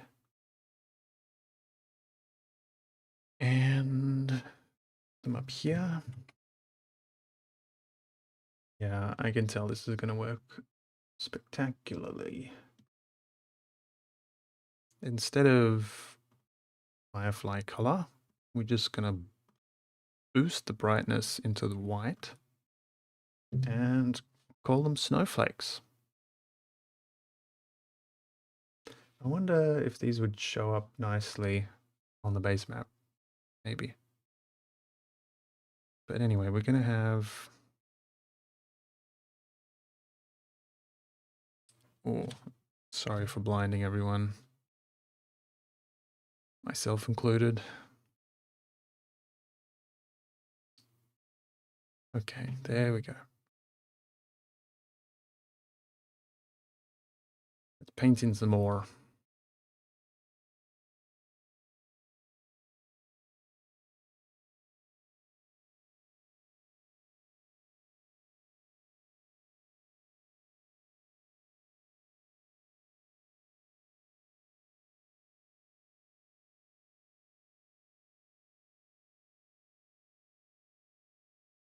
And I think just mostly up in this top half, or maybe around the edges, but not covering the whole map. Because obviously it's kind of distracting as well as immersive. Like if you have tokens running around here, it kind of camouflages the different shapes. So I am going to just reduce the opacity a tad. It is the nighttime, they're not glowing.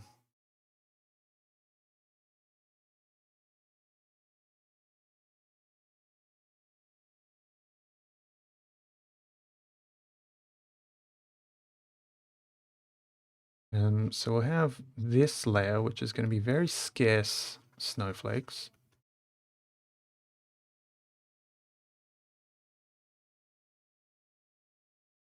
And then I'll duplicate it and make one that's a little more subtle.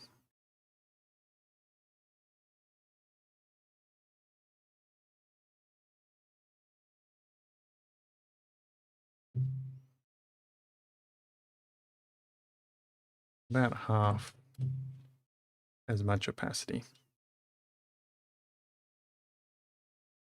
And this one, maybe I'll just use a gradient to introduce it. Maybe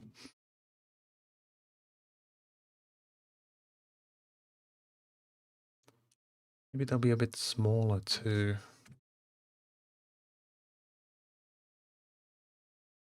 Yeah, I don't think we'll use a gradient.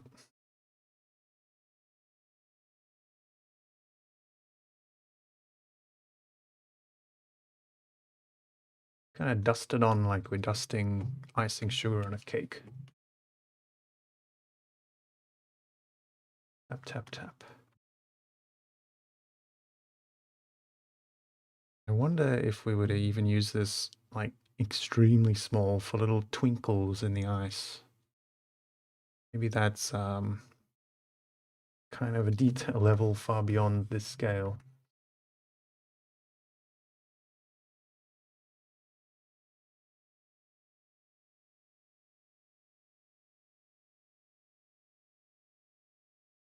So it's not really like the snow's falling right now. It's just like there's a wind blowing and it's kicking up little clouds of frost.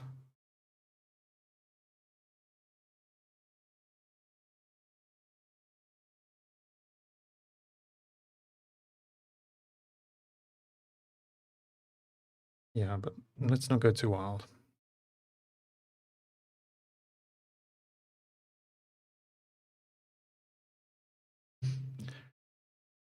Then I even want, I'm going to blind everyone. I'm so sorry, but when I click this button, yeah, it's going to go very bright.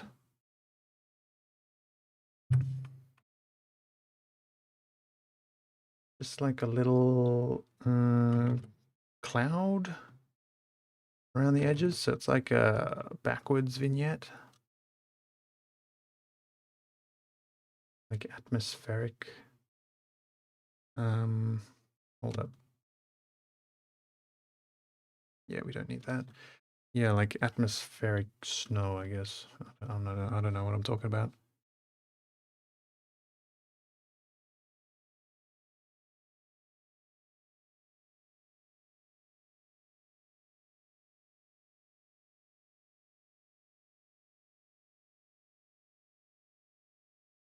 But much more blue. Ah, it's not going to do much because we have our exposure making this white.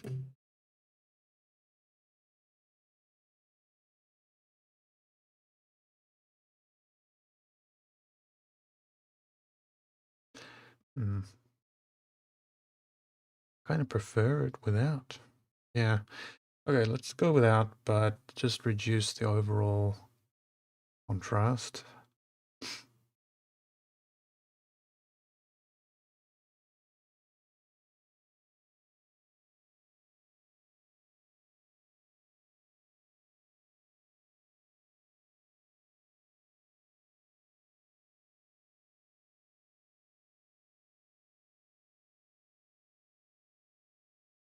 Okay, that feels right. Let's save it.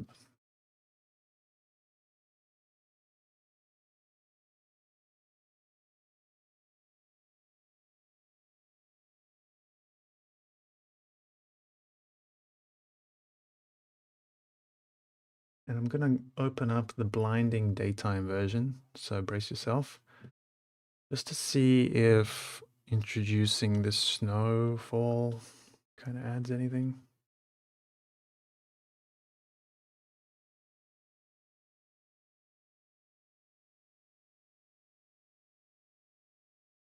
Ah, I forgot. Right now it's just red.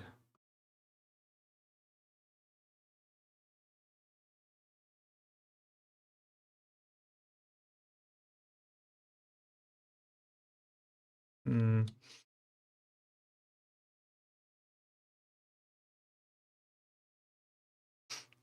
Like what I really want is just to have it visible in the vignette, but I don't really want to make this darker.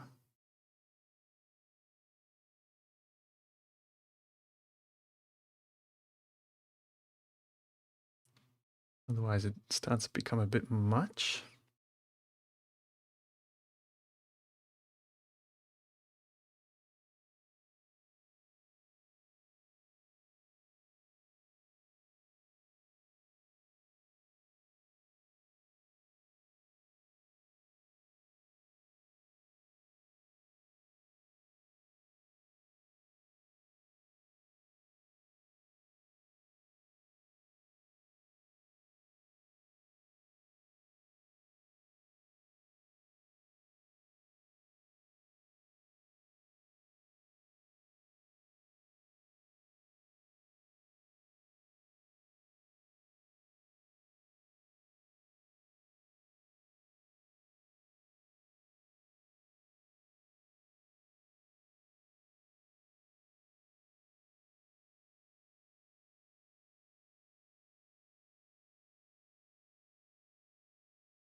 All right.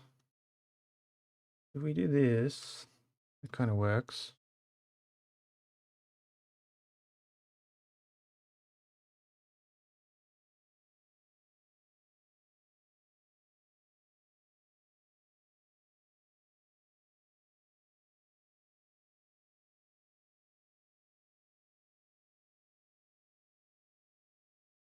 Hmm. I don't think it does much overlapping these trees though.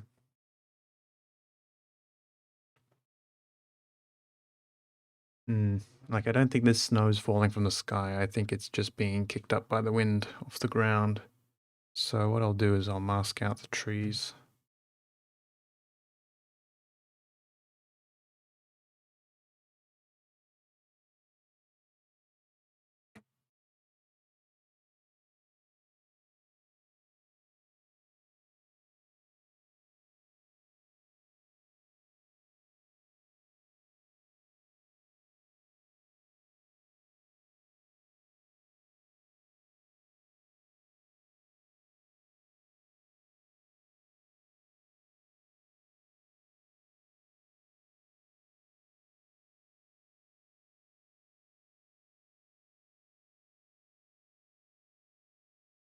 Yeah, that'll do.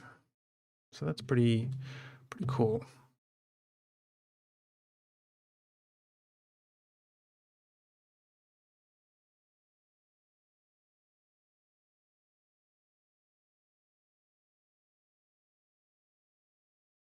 I wonder if it's all just a little bit too bright.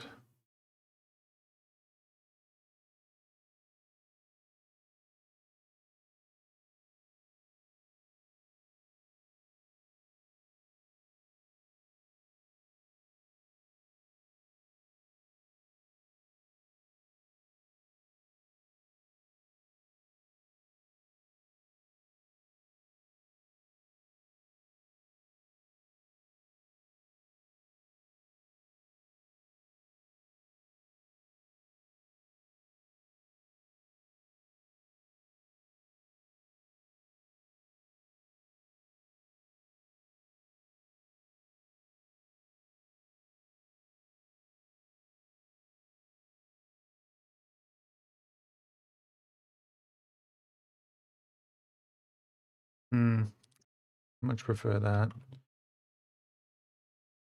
Now the road needs to go a little bit darker too.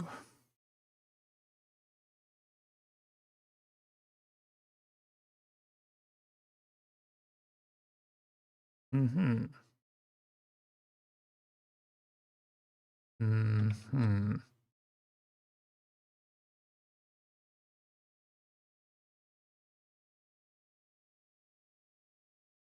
Okay.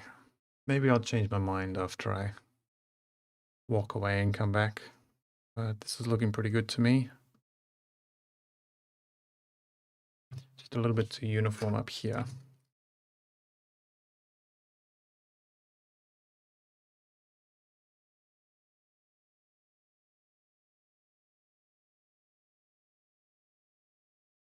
Eh.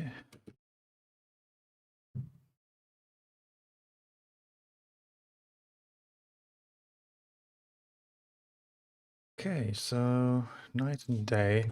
Do they look right? Maybe it's a bit dark to me. Looks a little bit dark.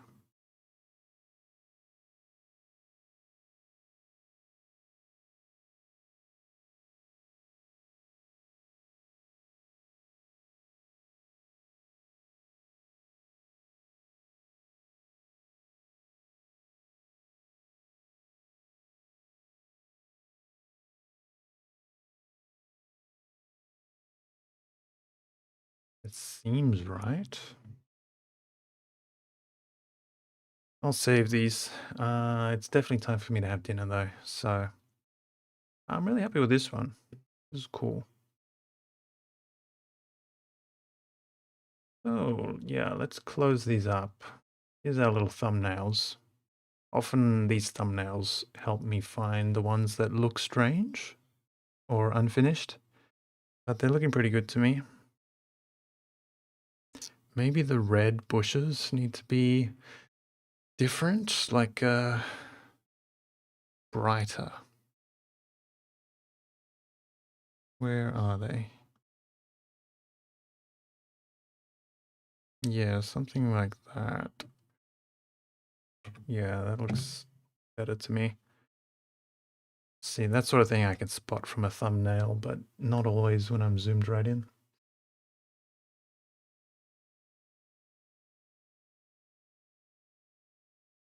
These are looking good. So when we come back, we'll do a grimdark variant and we'll do another variant, which I still haven't decided. Maybe Feywild, but we'll see. Maybe we'll do, instead of Feywild day and night, we'll do like Feywild and Shadowfell? Depends how distinct we can make that from Grimdark. I think Grimdark is going to be kind of sickly olive greens and purple browns. And then Shadowfell's just going to be like purples and blues and greys. I'll give it some thought. Now I'll come back with a full stomach. But that's going to do it. Thanks everyone who has stopped by. Thanks any future viewers who may have made it this far. Been fun, productive day. We made some powerful macros, and off camera while I'm eating probably, I'm going to export all these crabs so that I'm not just twiddling my thumbs waiting for them at some point. And yeah, so good progress.